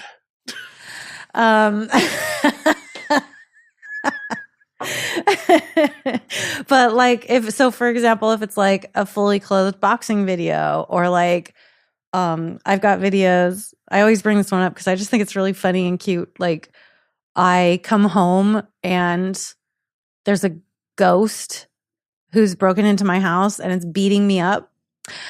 And I'm like, I could totally put this on YouTube. So, I just got to find those days to like make that happen. Put those weird ass clips on YouTube. What's stopping you? It's a combination of disorganization. I don't want to say laziness because it's not exactly laziness, but it's like, it's not fun to do that. So data management's not fun? No, it really sucks.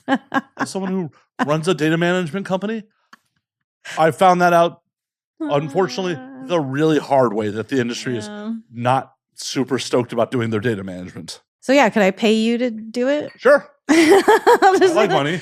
Go through my 10 years of clips and pick out the ones that are safe for YouTube and put them on YouTube, and I'll give you a percentage of. Oh no, I don't work on percentages. Damn it. I live in LA and I'm a professional content creator. You think I work on percentages? That's such a bad plan. Do you know how many times people have pitched to me like, produce my podcast, I'll give you a percentage, and I've gone, you're high. My hourly is this. 10% of zero, it's pretty good. So Yeah. well, I've been doing my podcast for 2 years. I see zero money inside. I pay. I just want people to understand. I pay almost $100 an episode to make my podcast, and I get nothing. You're in an episode, really? Yeah. Oh, because you're paying a producer. Yeah, and he does pretty much everything. I book it, and I obviously do the podcast, but he does everything else. So it's fine. I don't, he should be paid for his labor. I'm very into that. But I have not found the magic way of getting the money yet. But it's hard too because this is an explicit podcast. Mm-hmm. Yeah. So. Oh, yeah. I make much more money editing other people's content than I do for my own. Yeah. I get it. This show does make money. Don't get me Yeah, wrong. no, you mentioned, so that's good. It does, but yeah. I make much more money, like, especially early on. This worked much more as a reel of my work to show to potential clients. Oh, yeah, yeah. Than it did from this motherfucker lost money for years. Yeah. And I have a very canned speech for new clients, like for people that are starting podcasts. Yeah. And I will give it to you and the folks right now. It's okay. like, no matter what you think of Joe Rogan and no matter what you think of Joe Rogan's content, and like that's even more of a controversial statement now because I've been using this speech for years now. Yeah. No matter what you think of Rogan, no matter what you think of his content, you have to admit the JRE is a big show. Joe Rogan was on 2 nationally syndicated sitcoms. He was the host of Fear Factor. Wait, what? News radio. And something called Hardballs. It was not as big of a show, but yeah, he was still on 2 nationally syndicated sitcoms. Yes. He was the host of Fear Factor, the voice of the UFC, a nationally touring comedian, a headlining nationally touring comedian. Yeah. And it took 8 years for that to be a big show. Really? He was doing it for 8 years? Yeah, it was before it really took off. Yes. Wow. Yeah. And that's the thing what people are, why don't you start a YouTube or whatever? And I'm like, I can't really invest much time in YouTube stuff because I know that it either takes this insane amount of luck or you have some other magic card in your pocket that kind of like gets people to look at it for some reason, or you're going to dedicate yourself to pouring into it for 8 years before you see anything really coming back, if you're lucky even in that sense. And Rogan was already famous and well-to-do to be able to fund it. Yeah, exactly. He had the free time, Yeah. Like a nationally touring comic. Yeah. It worked. I'm sure the UFC, that's probably what really made him all his money. Well, that brought him a lot of his audience, but he still was nationally touring comics, selling out theaters and shit. Yeah. Yeah. Now it just sucks so bad. What a dick. But it's one of those things where he also got in 12 years ago at this point. Yeah. When there are 5 million podcasts on Spotify. I know. That's not an exaggeration. 5 million on Spotify. I know. Last I looked, there's only 500,000 that they consider active. Okay. But that's still 500,000. That's still half a million. B, the other 4.5 million are clogging SEO if people are searching for shit. Yep. On top of that, to be considered active is a new episode in the last 6 months, which in my mind, that's not active. Unless you're, I don't think so either. Unless you were an investigative journalism type podcast. Oh, sure. Where you're putting out seasons. Yeah, putting out seasons and shit like that. Yeah. Sure. Every 6 months makes sense. Normal, yeah. But if you're doing shit like this, like what we do, you're not active if you put out an episode 6 months ago. If I see you on the AVN list of best adult podcasts and you haven't put out an episode in 6 months, I will be screaming about it on Twitter. Yeah. I will be pissed. Why are you competing against me, motherfucker? Yeah, that's not fair. Whatever, fair. But I'm not going to win anyways. Shitty. Yeah, I know, right? Unfortunately, we will both lose to a porn scene setup that calls itself a podcast. Yeah, it's fine. How often do you come out with every Thursday? Okay, so weekly. Yeah. Okay, that's good too. If you keep the weekly thing going on. Oh yeah, in that shit. In all the time I've done this, I generally skip the week of my birthday. Okay. Just because I do all the posts on this, I just don't feel like working that week. Yeah, totally. And there was a month or so in 21 where I stopped doing it because I was working for a sober musician in Vegas as his personal assistant, and it was weird to be putting out episodes of it Now We Drink while he is like promoting me on his social media. And he was like, well, this gig is supposed to be a 6-figure gig. So I'm going to, Worth it. put my podcast on hiatus for the time being. And Yeah. We'll get back to it. we'll get back to it. And, then I got fired pretty quickly. So Yeah. I do every other week, but that's just because like I got a lot of other things. well, it's also costing you $100 an episode and you're not making any money on it. No. Truth. It's enriching my life. So yeah. I think, you gotta, and it's like what I was talking about before with sort of like deciding, whether or not you're going to talk about political things on any of your platforms or whatever. Again, everyone choose what's good for you.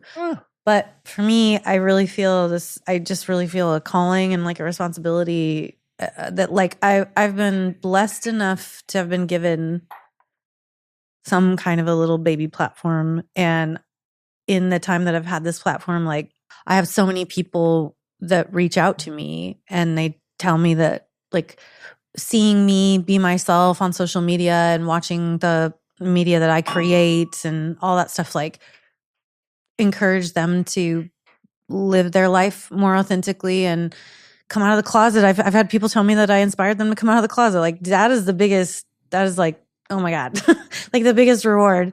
Did they specify if they made that because you made it a horny decision for them, or if it was still, a piece of, a mental decision? It was just like, oh my God, she's so hot. Oh, I'm gay.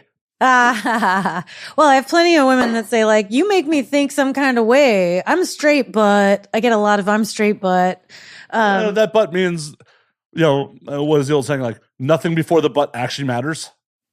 Yeah. Exactly. But I mean, but then other people who are just like, I know that I'm a gay person and I live my life in the closet, but like not just like watching your scenes make me horny and feel like I want to come out, but more like I already knew I was gay, but I'm suppressing myself, and watching you be freely yourself out in the world inspired me to do the same. And that shit is like the biggest reward of everything. And so because I get so much of that sort of thing, I just feel this responsibility to use my platform in that direction of things and like to support queer rights and sex worker rights. And like, those are my two things. Like, there's so many fucking problems in the world. You can't sit there and like, tear yourself to shreds because you can't be a part of everything trying to make it better for, you've got to find your place. When something's legitimately or just above our pay grade. Well, yeah. And you have to recognize your limitations in any sense, in any case. And you have to recognize like you also have to live a peaceful, healthy life for yourself. So I'm really working on that right now. Letting go of, letting go of the things I don't have control over and trusting in the ether of life that is much greater than I am. And, and just focusing my efforts and energies in the direction that I'm able to be useful in. That's what I'm working on right now. And that's just my general theory and concept of my particular platform that I've been gifted. I earned some of it, but you made that shit. You birthed. Yeah. That is what you did birth into this world. Yeah, true. It wasn't a gift. You fucking, with intent, made the thing.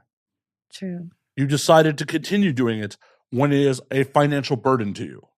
Yeah, as far as the podcast, yes. I mean, yeah, so coming back around to that, it's just that I just want to do it because I think it's towards making the world a better place for sex workers. That's really my, and queer people, my thing. Like, I feel like if people can catch on and start listening that are not in the industry, or maybe they're on the fence about certain issues with sex workers or whatever, I want to like normalize that. And I'm hoping that if people catch it and listen to it, that it just helps them more to see that we are human beings, just like you. And we just have an interesting job. We just have a different perspective. It's just a different job. And like, there's all the things that like still bring us together as humanity. Like no matter what's in between your legs or who you want to fuck, Yeah. we all have so much more in common than we don't. Exactly. Like, for fuck's sake, we all eat. We enjoy food. Like, there's things that almost universally bring joy to people. Yeah. Like, Definitely. There's all these things that bring us together, but like you're choosing to focus on one little fucking aspect of another person to like try to wedge a divide. Like, why? Yes. Why? Like, Yeah. I've had people like, I don't know, I'm a cis white male, and I've had people from the queer community be like, oh, I didn't know if you have gay people on your show. I'm like, I don't give a fuck who you fuck. Why would do you have interesting stories to tell? Come do the show. Yeah. Literally, why would I care who you fuck? I don't understand why so many people very clearly do. I'll never get that. Like, no matter how you choose to identify, that doesn't affect me in any way, shape, or form. Why would I discriminate against you because of it? Just make it make sense. Yeah, like you identify however you identify. Guess what? I'm still gonna go to bed, sleep soundly tonight. Yeah. Not gonna make a fucking lick of difference in my life. Right. Use a different word. Oh, ooh, whoa! It's so hard for me to say they. Well, and no, I had some dude like respond to a performer about like not wanting to go over to Blue Sky because they're like, oh, over there, they except that there's thousands of genders, and I don't believe that. And like, it took every fiber of my being to not respond to this guy on Twitter. Be like, how much of your life on social media is tied up in giving a fuck about what complete strangers do with their own bodily autonomy? For real. Like, why don't you just go over to Blue Sky? You're obviously responding to a performer. Go over to Blue Sky and enjoy some tits. Right, exactly. Shut the fuck up. Enjoy some tits. Yeah, guess what? You don't have to like look at the things. I mean, you know what though? But I gotta say, don't go to Blue Sky. I don't want that guy over there. Well, I don't particularly either, but like, and I didn't respond to that. I didn't even acknowledge any of his points. I just responded with, well, performer nudity is A-okay and not suppressed. Yeah. And links are not suppressed. So performers have more opportunity to convert viewers into potential customers. Yeah. And that's just what I responded. I just decided not to engage with any of. Yeah. And that's to me in this day and age, like that's how I know I'm maturing. When I'm looking at my social media and I see something and I'm like, get my finger ready, and then I'm like, you know what? This is not gonna help anybody. Oh, this isn't gonna change him. It's not gonna change me. It's better if I just swipe up. See, I disagree with you. Put the app away. I disagree with you there. Okay. Because if it's my content and you come at me, I will fight you. Yeah. Because it drives engagement. Not that I'm emotionally invested in any way, shape, or form in what you have to say. It drives engagement. Have you ever seen the movie Thank You for Smoking? Oh, yes. So the scene where Aaron Eckhart talks about, like, has the argument about chocolate and vanilla. I am having that argument for other people. Like, I know I'm not convincing you of anything I have to say. Yes, but it's for the people watching the argument. Right. And for people to get emotionally invested and for them to comment. Because the algorithm doesn't give a fuck if it's a positive or negative statement. They want a negative. Or they want the argument. That's what. But all the algorithm really cares about is that you hit reply. Yeah. I know. I live my life on, if I wouldn't take your advice, don't care about your criticism. I don't know you. Yeah. I don't know your background. I don't know if you can fucking add 2 + 2 together. Yeah. All I do know for a fact is happy, successful people don't try to bring other people that they don't know down. That's it. So right there. Why the fuck would I care what you actually have to say? Why would I be emotionally invested about it? I'm literally using you to promote my shit. Like, I had some troll be like, can you guys take this to the DMs? My notifications are blowing up. I'm like, no, that doesn't drive engagement. I'm not trying to win a fight with this person. I am trying to bring more views to my content. I'd be like, you can hit the mute button on this conversation whenever you want. Right, exactly. Hit the fucking notifications. So that's a you problem. 100%. It's a you problem. Yeah. I mean, you're just doing it in the smart way. You're doing it with like, you are understanding that this is what gets like the algorithm will send you over to my shit. But for me, I am far too sensitive and I have to just like, I can't do it. Well, and I understand that. Like, good for you knowing your boundaries and being like, you know what? I shouldn't do this. And yes, for me, and it is like that. It's like, don't. You'll be your day will be nicer if you just don't. And then I just put the phone down, move on. for me, it was a developed muscle. Like it was like, Yeah, I get that. I totally get it. And I'm not knocking like the way you do it because it's smart. So. Well, yeah, half the time I'm screen capping it and sending to people in my fucking Discord being like, look at this idiot. Oh man. Yeah, I just can't do it. Yeah, it's hard though. Well, That's the whole thing. You are literally fighting against the nature of the human brain when you don't engage with all the nonsense. And that was the thing. I don't know if you ever saw this Netflix, or it was literally over the pandemic, I believe. It was called The Social Dilemma. Mm.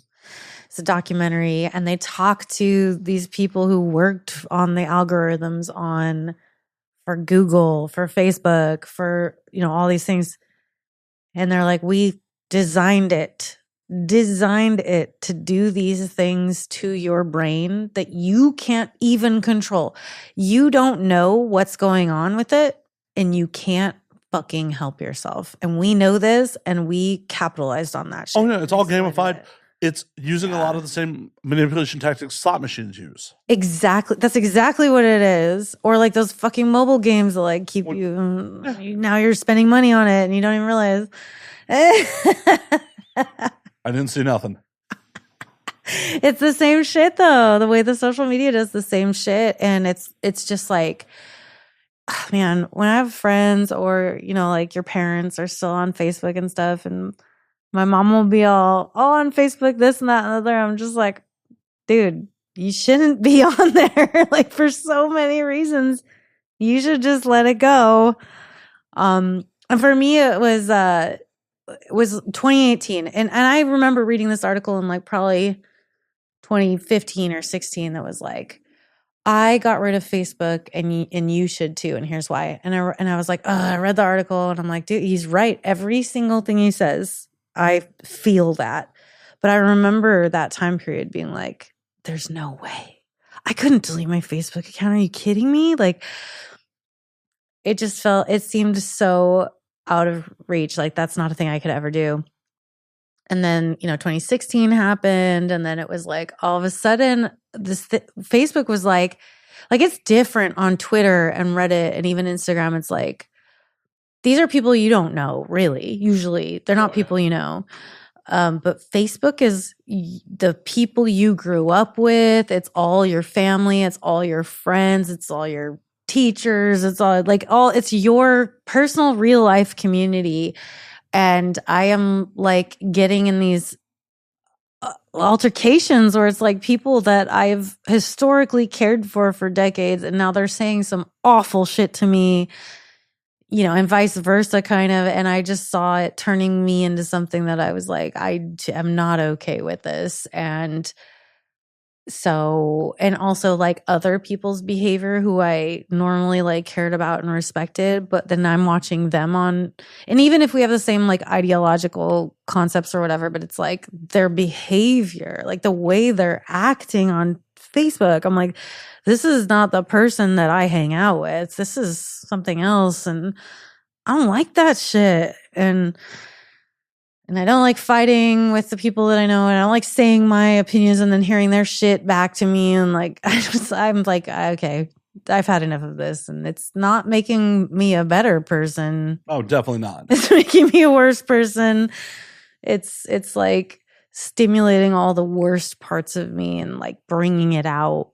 And I don't want that. I want to be trying to be a better person, not a worse person. Well, look at you trying to be a better person. Oh, look at you, Miss Fancy Pants. I want to be a better person. Wow.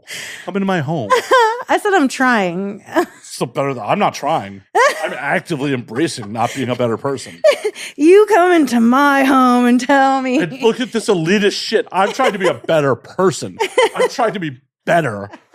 Fuck that. I'm trying to be better than you specifically. It's not a hard task. It's really easy to accomplish. I'm out here rolling around in the mud. Yes. Cheers. As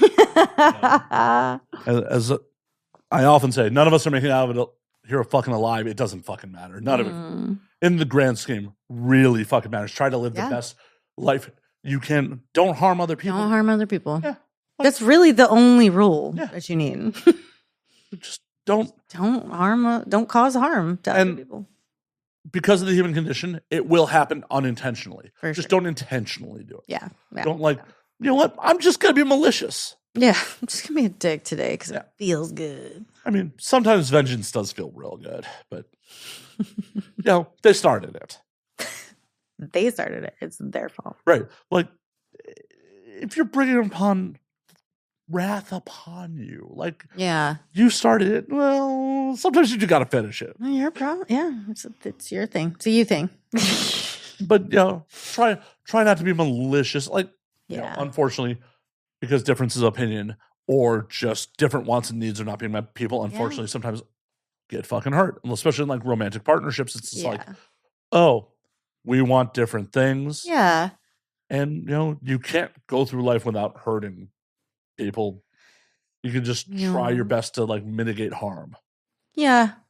I think that's it. Yeah. Try your best. Yeah. Like, that's the thing. It's like, obviously we're going to occasionally unintentionally cause some harm. And I think that's okay to a certain extent, as long as you are like recognizing it, growing from it. That's just a part of being alive. But intentionally trying to hurt other people, that's a whole other. Yeah. Something else entirely. Yeah. Not for me. So. Well, it shouldn't be how people live. It's like you shouldn't live your life being like, oh, well, fuck them. I don't care. Fucking crazy. Yeah, fuck them. I don't care. I don't like that shit. I don't like that shit. I don't like mean girl energy, snotty bullshit. Yeah, and mean girl energy is hilarious to me. It's like, because you got lucky and won the genetic lottery, that entitles you to treat people as less than. Fucking crazy. Like, girl, your looks are going to fade. Yeah. You will not have this forever. Unless you have a personality to back it up, what happens then? Yeah. Like, if all you have to offer to this world is being hot. Right. Like, what do you really have to offer? I've said this a couple times, like, being hot is like diamonds. It's children have to die for it. Well, I hope not. I'm just kidding. I hope not. I hope. I mean, it maybe. Oof, maybe. Well, some of them just lose their arm. It's fine. It's fine. Long sleeve or short sleeve? Yeah. Well, no. Being hot is like diamonds. Like, people pretend it's scarce, but it's really not. Oh, yeah. Right. I like that. Hot people are abundant. Yeah, People that are actually awesome, not so much. Totally, yes. But I don't know. Have you ever been to England? Yeah. Less abundant. I don't know. I think British girls are hot. I also... Girls, yeah. Well, yeah. I think all girls are hot. I do not. I have definitely... Just kidding. Not like... You pervert. Just kidding. Marjorie Taylor Greene is not hot. Nah. I'm like, I would do... Nah. Okay, but Lauren Boebert... hate fuck. Oh, yeah. Good hate fuck. She is conventionally attractive. Yes. And, like, is down for hand play in a theater. I'm like... Yeah. It's like, it's hard to dislike... It's like, I dislike your politics, but you're conventionally attractive and you'll give me a handy during Beetlejuice. Jesus. Like, it seems like you're actually cool, but you're just pretending like you're not. Like, and like, I own guns, so like, I'm not opposed to like the gun stuff that she's into. So right. It's like, it's just all the other shit. Yeah, it's all the other shit. It's a lot of other shit. Such a confusing boner. Yeah, exactly. I'm also very disappointed that like a couple of years ago, me and Xander were talking about on here about that there should be an AOC parody porn, and we tweeted at her about it, and she didn't respond. I could see her not responding to such a thing. Like, it's an honor. It's an honor. Know. See, now, if she wanted to be the cool progressive, then she would have responded with something clever and cool. Right. Or participated. Like, we don't have to do a parody. That's next level. We don't have to do a parody. We can do the real. Like, yeah. I'd bag AOC. Does that even need to? Yes, it's a question. You have to answer you don't have to answer the question. But Sorry. No, you don't. It's totally understandable. You don't know me that well. Well, the audience definitely doesn't. Yes. So the answer is obviously yes. I would throw fewer women out of my bed than you'd probably imagine. Well, just because you're slutty doesn't necessarily mean that you're like, hey, Congresswoman. Yeah, but no, it's her. Yeah, definitely higher on the list than you might think. I don't know your type. Identifies as woman. Yeah. Okay. Well, that's a very broad type. Not MAGA. Yeah, somewhere in that realm. Somewhere in that margin. No hate fucking to MAGA. Yeah. Thinking about where. I just couldn't. I don't know. Maybe. Only if I could like put my foot on her face and stuff, really like spit on her. Go get, the Girthmaster replica and like just ram it in on fucking lubed. Ooh, unlubed. Well, but see, that makes it hard for me. I mean, lube really helps everybody. Well, I'm talking, purely a hate fuck. Like, you may not necessarily get yours in, that hate fuck. No, I would get mine in the mental. Yeah. Yeah. Like, did that tear you a little? Good. Makes me wet thinking about you getting torn.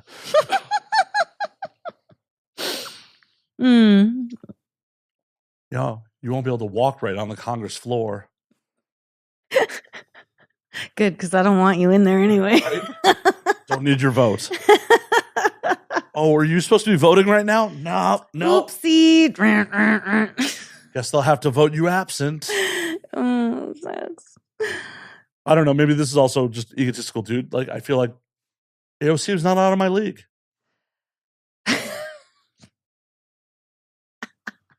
She was a bartender in Brooklyn. I feel like I could pull. Just because you're a congresswoman now doesn't mean that we can't be throwing back shots.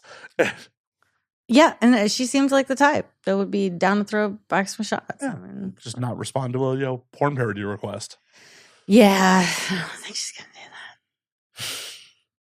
Someone in her district, you should write your congresswoman. Have you seen what they're doing to people who have done some porn and then are in office and stuff? It's terrible. They're just like, no. There was somebody running, I want to say it was like North Carolina or Virginia, a couple just made maybe they had a cam account or OnlyFans or something. Yeah, I think they had an OF.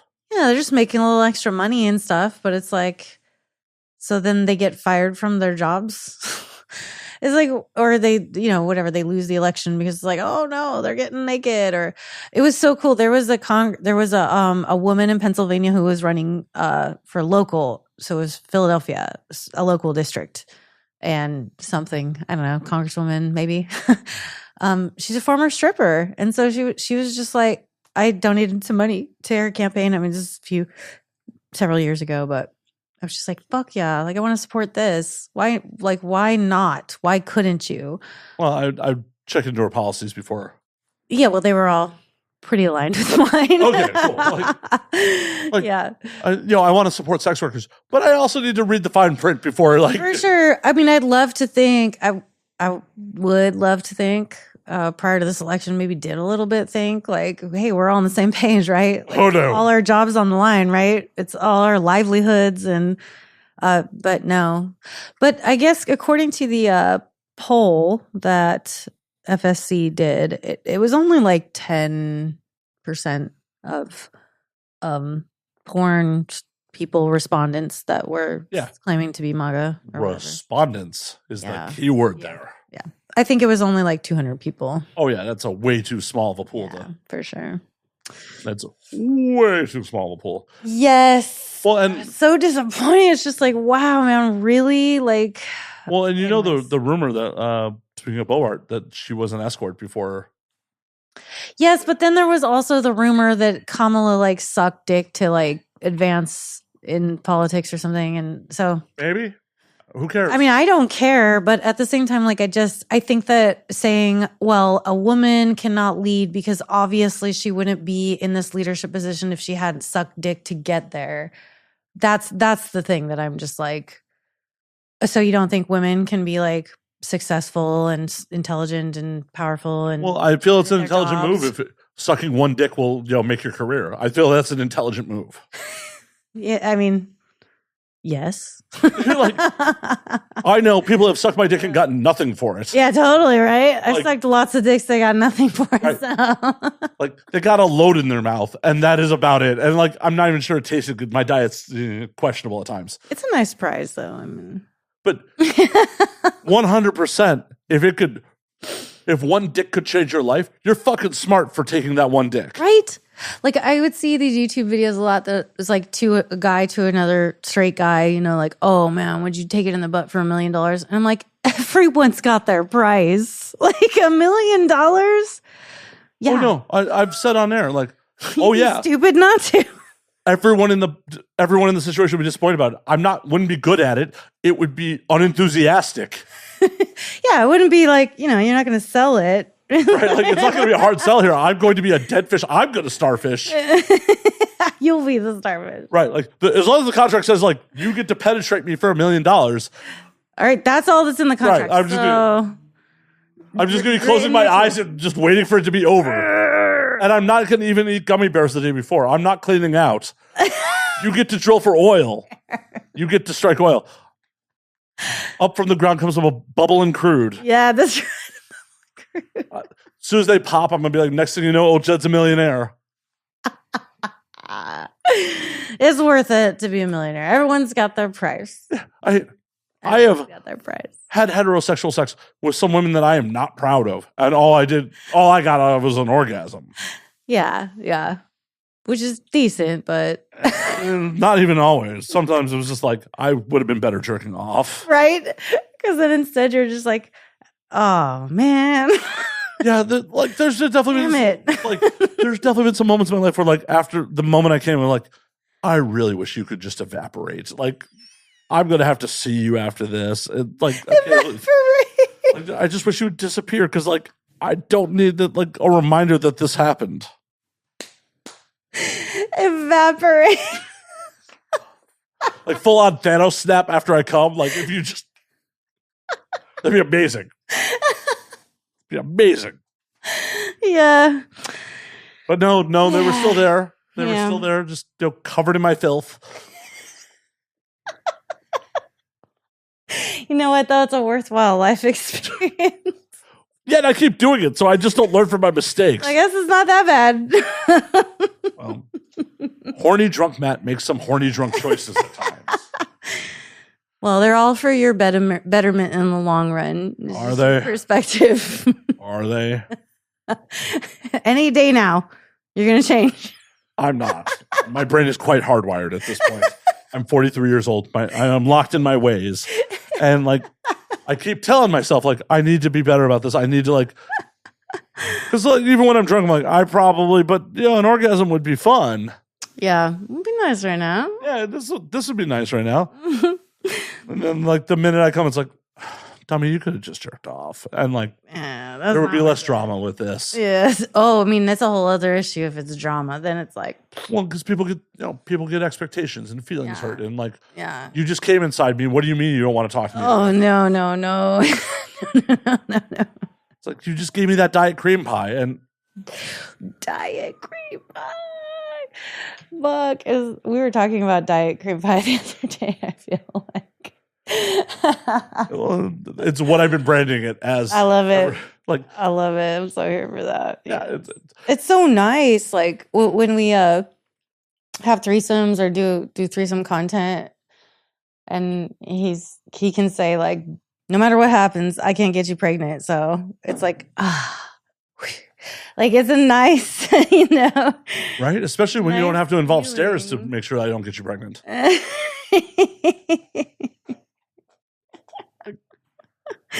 Yeah. No gravity involved. Nope. No gravity. Nope.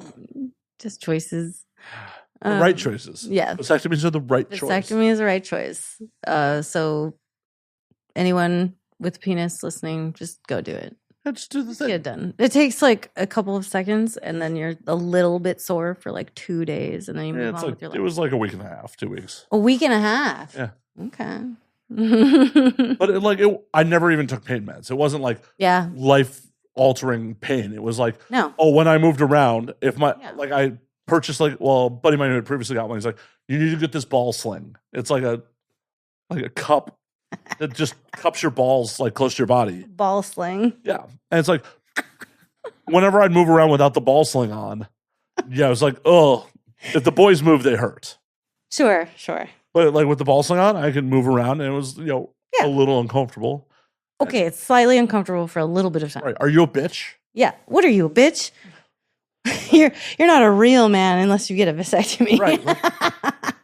What are you a bitch? You afraid of a little pain? You afraid of another man touching your testicles and cauterizing them? Like, what are you, a bitch?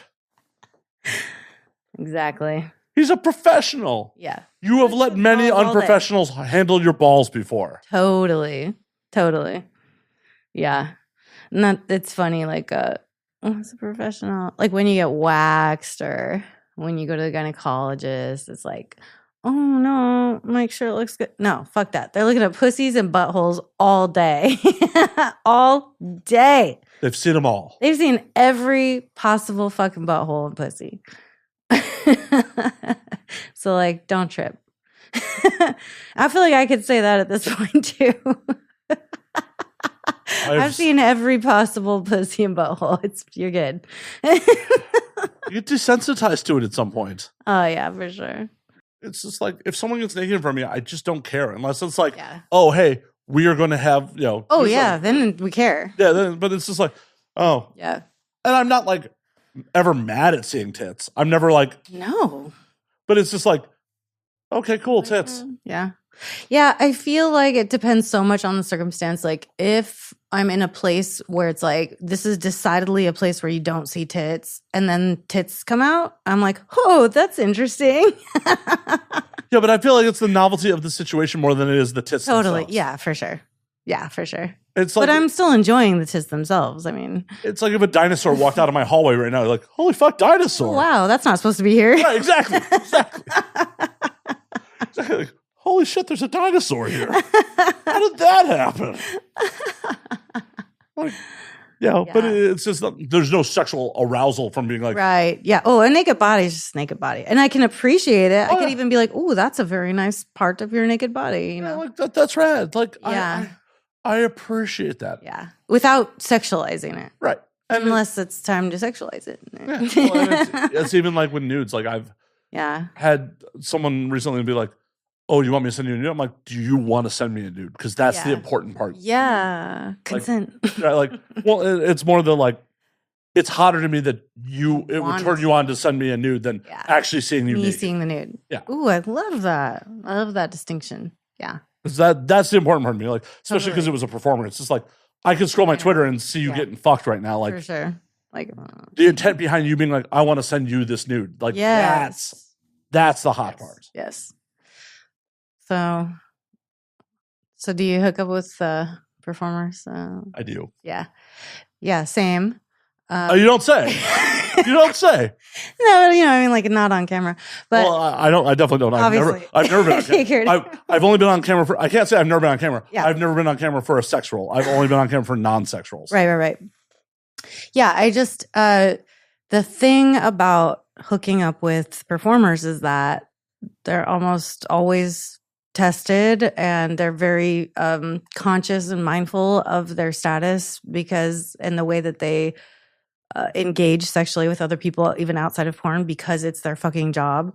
So and also with regards to that engagement, it's like, I feel so safe with the two of us hooking up with a performer because it's like we have a nice time and we get on with our fucking lives, and I don't have to be like, oh, she's texting him and trying to hook up with him. No, like it's not going to happen. I mean, that does happen occasionally, though. It still happens. I'm sure it happens, but not with us. Well, it's good. That's good. And I've had civilian friends be like, oh, you ever worried hooking up with those dirty porn stars? I'm like, I'm the risk to them. Yes, you are the risk. I am the risk to them, not the other way around. My God. I mean, that's one of those misconceptions that I am just so like, you guys, you could not be any more wrong. You are actually like on the other side, 180. Oh, no. The only time I got chlamydia was from a civilian I was dating. Of course. Yeah, totally.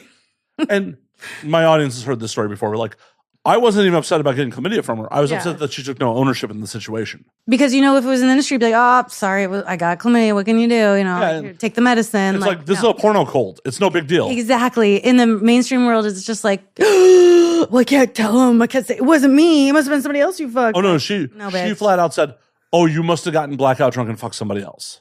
Oh, my God. I'm like, cool. We're never doing that again. Yeah, that's fucked up.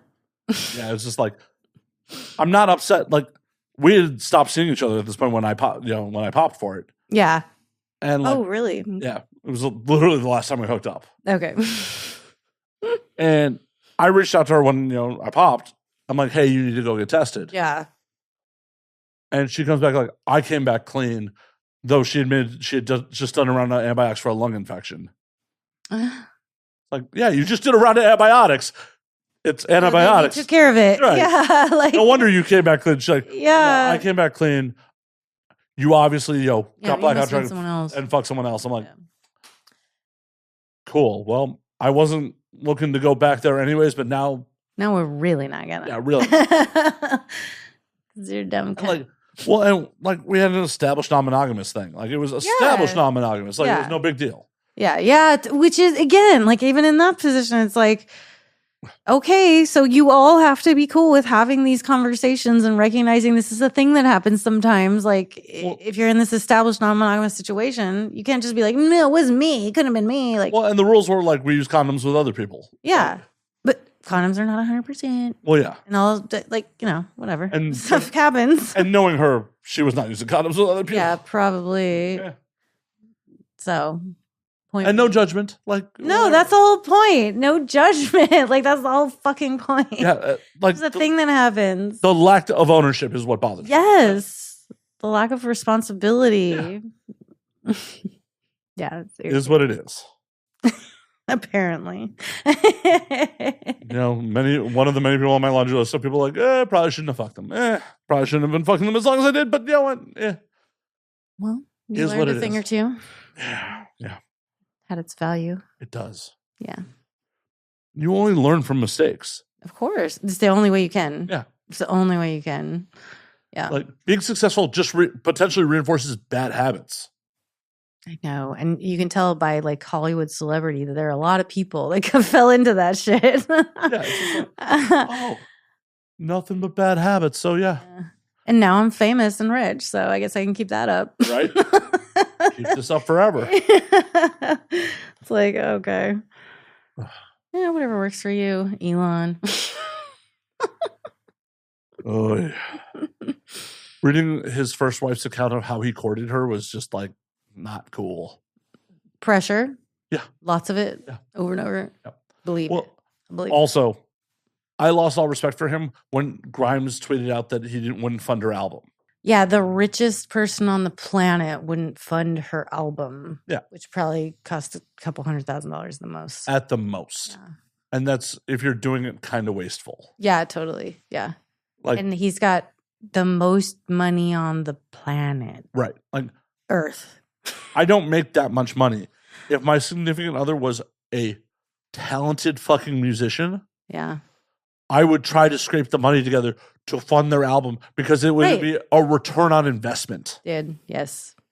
And not even if it was just like a money return on investment. It'd be like an emotional relationship return on investment. But I'm saying like valuable. I'm saying I would put myself in financial hardship. Yeah. Yeah, no, I hear you. Yeah. For the fun, yeah, in addition it's to worth it. Yeah, it's a calculated financial risk at that point for us as a couple. Like, you're fucking talented, babe. I believe in you. Like, you have a track record of selling. Yeah. I will fucking, max a credit card Kevin Smith style for Clerks. Right. Get this album out. Yes. Heaven forbid it's the cost of my walking around money. Yeah, the cost of my like wallet money. Yeah. Like I find this in my couch cushions. Right. Like, yeah, God. you have two of my children, but yeah, I can't be bothered to like spend what is in my couch cushions to not even so. It's not a hobby. This is her profession. Job. This is literally going to make a return on investment. Yeah, and you know that it's like guaranteed.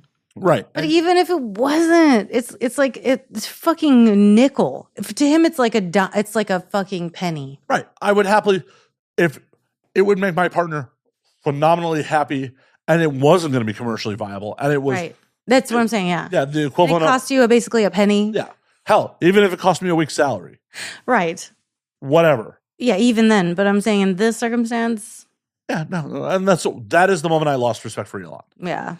It's just like, dog. Really? You suck. You're just like a shitty person. It's like the worst person got all the money. It's really frustrating.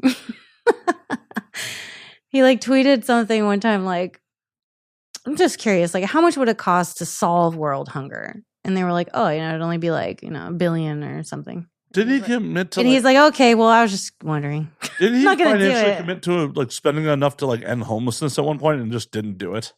That's what I don't know, but it is something along those lines where he was just like asking how much, and it was like a tiny fraction of the amount of money. I feel like he committed to not spending doing it it at one point and just didn't do it. Yeah, maybe. I mean, sounds like on brand. Well, and this is the fucked up thing. I forgot the news organization did a survey, and like 37% of people surveyed just believe people with podcast equipment. Wow. So don't believe me. I don't know things. No, but believe me, I do know things. You should, that is another podcast. You should listen to me. That's not this podcast. Don't believe Sage. Don't believe Sin on this podcast. Okay. Come over to my podcast and believe me, because I'm right. Possibly. I will not commit to such things. But I hate to do it. We got to call last call on this motherfucker because we're about to run out of SD space. I get it. Yeah. Okay, cool. Well, it happened. I'm definitely obviously a little more tipsy than when we started. So. Oh my God, you had alcohol here? Yeah. So you want to do Malört shots? I really don't. So you're not that drunk. Okay. Should I stick with that? Wait, I have to do the Malört? Damn it. Okay, so now I got to tell the Iceland story. If I'm going to do the shot of Malört, I have to tell the Iceland story. We got to do it quickly because we are. I'll do it quickly. So we go to Iceland, we take this food and drink tour. And the whole time through the tour, he's saying like, oh, this traditional thing we have out here, it's rotten fermented shark. And he says that over and over and over again. Like, who's going to do it? And people are like, nah, not me. And I'm like, no, I'm fucking doing it, dude. I'm here. And Drake's like, no, I'm not doing it. And I'm like, all right, whatever. Come on, YOLO. When are we coming to Iceland again? You got to eat the rotten fermented shark. So we get to the bar finally at the end, and he's like, okay, who wants the rotten fermented shark? And I'm like, Bing, it's me, and there's like 3 other people. He's like counting us all. Okay. And then you take a shot with it too of their special Icelandic liquor. And he goes to get it, and then he's like, all right, I changed. I'll do it. So he ended up doing it. And he comes over, and it's actually just this tiny little cube. And it's like you take it and you chew it. You have to chew it 7 times before you're gonna like taste it, and then you have to chew it 10 times before you can swallow it. So you're like chew, and you don't taste it. And then it's like, oh fuck, there it is. And you still gotta chew it like 4 more times before you can swallow it. And then you take the shot, and it's a great time. And he did end up doing it. I'm in. Okay, you're going to do it. Let's go. Let's get who's got the fermented shark? Rotten. My thought process on most foods, like when I'm traveling abroad, is if it is served regularly, there's a reason for it. It wouldn't be on the menu still if nobody ate it. True. But this is much more of a... well, it's why Malört's still on the menu. Right. God, and we know people drink it. I just... don't understand why, but because it's a bit. But yeah, I think it's a bit. Before we run out of SD space, okay. Sinn, where can they find you on the things? Oh my gosh, thanks for asking. Okay, so best place is like sin-sage.com. All my links, all my social medias, all my clip stores, onlyfans.com/sinsage, all that shit. I'm on all the things. And then, but I would really love if some of you would come from this podcast and also listen to my podcast. It's called Sage Advice with Sinn Sage. Interview a sex work adjacent person for about an hour, and then we answer a couple of audience submitted questions. So it means so much if you would go and check that podcast out, give it a listen, give it a rate, give it a review. You know, someday I'd like to at least have it pay for itself. That'd be great. Always the dream. Yeah, that's the dream. And yeah, you know, sin-sage.com will get you in all the right spots. Hell yeah. Well, until next week, drink up, motherfuckers. Drink up.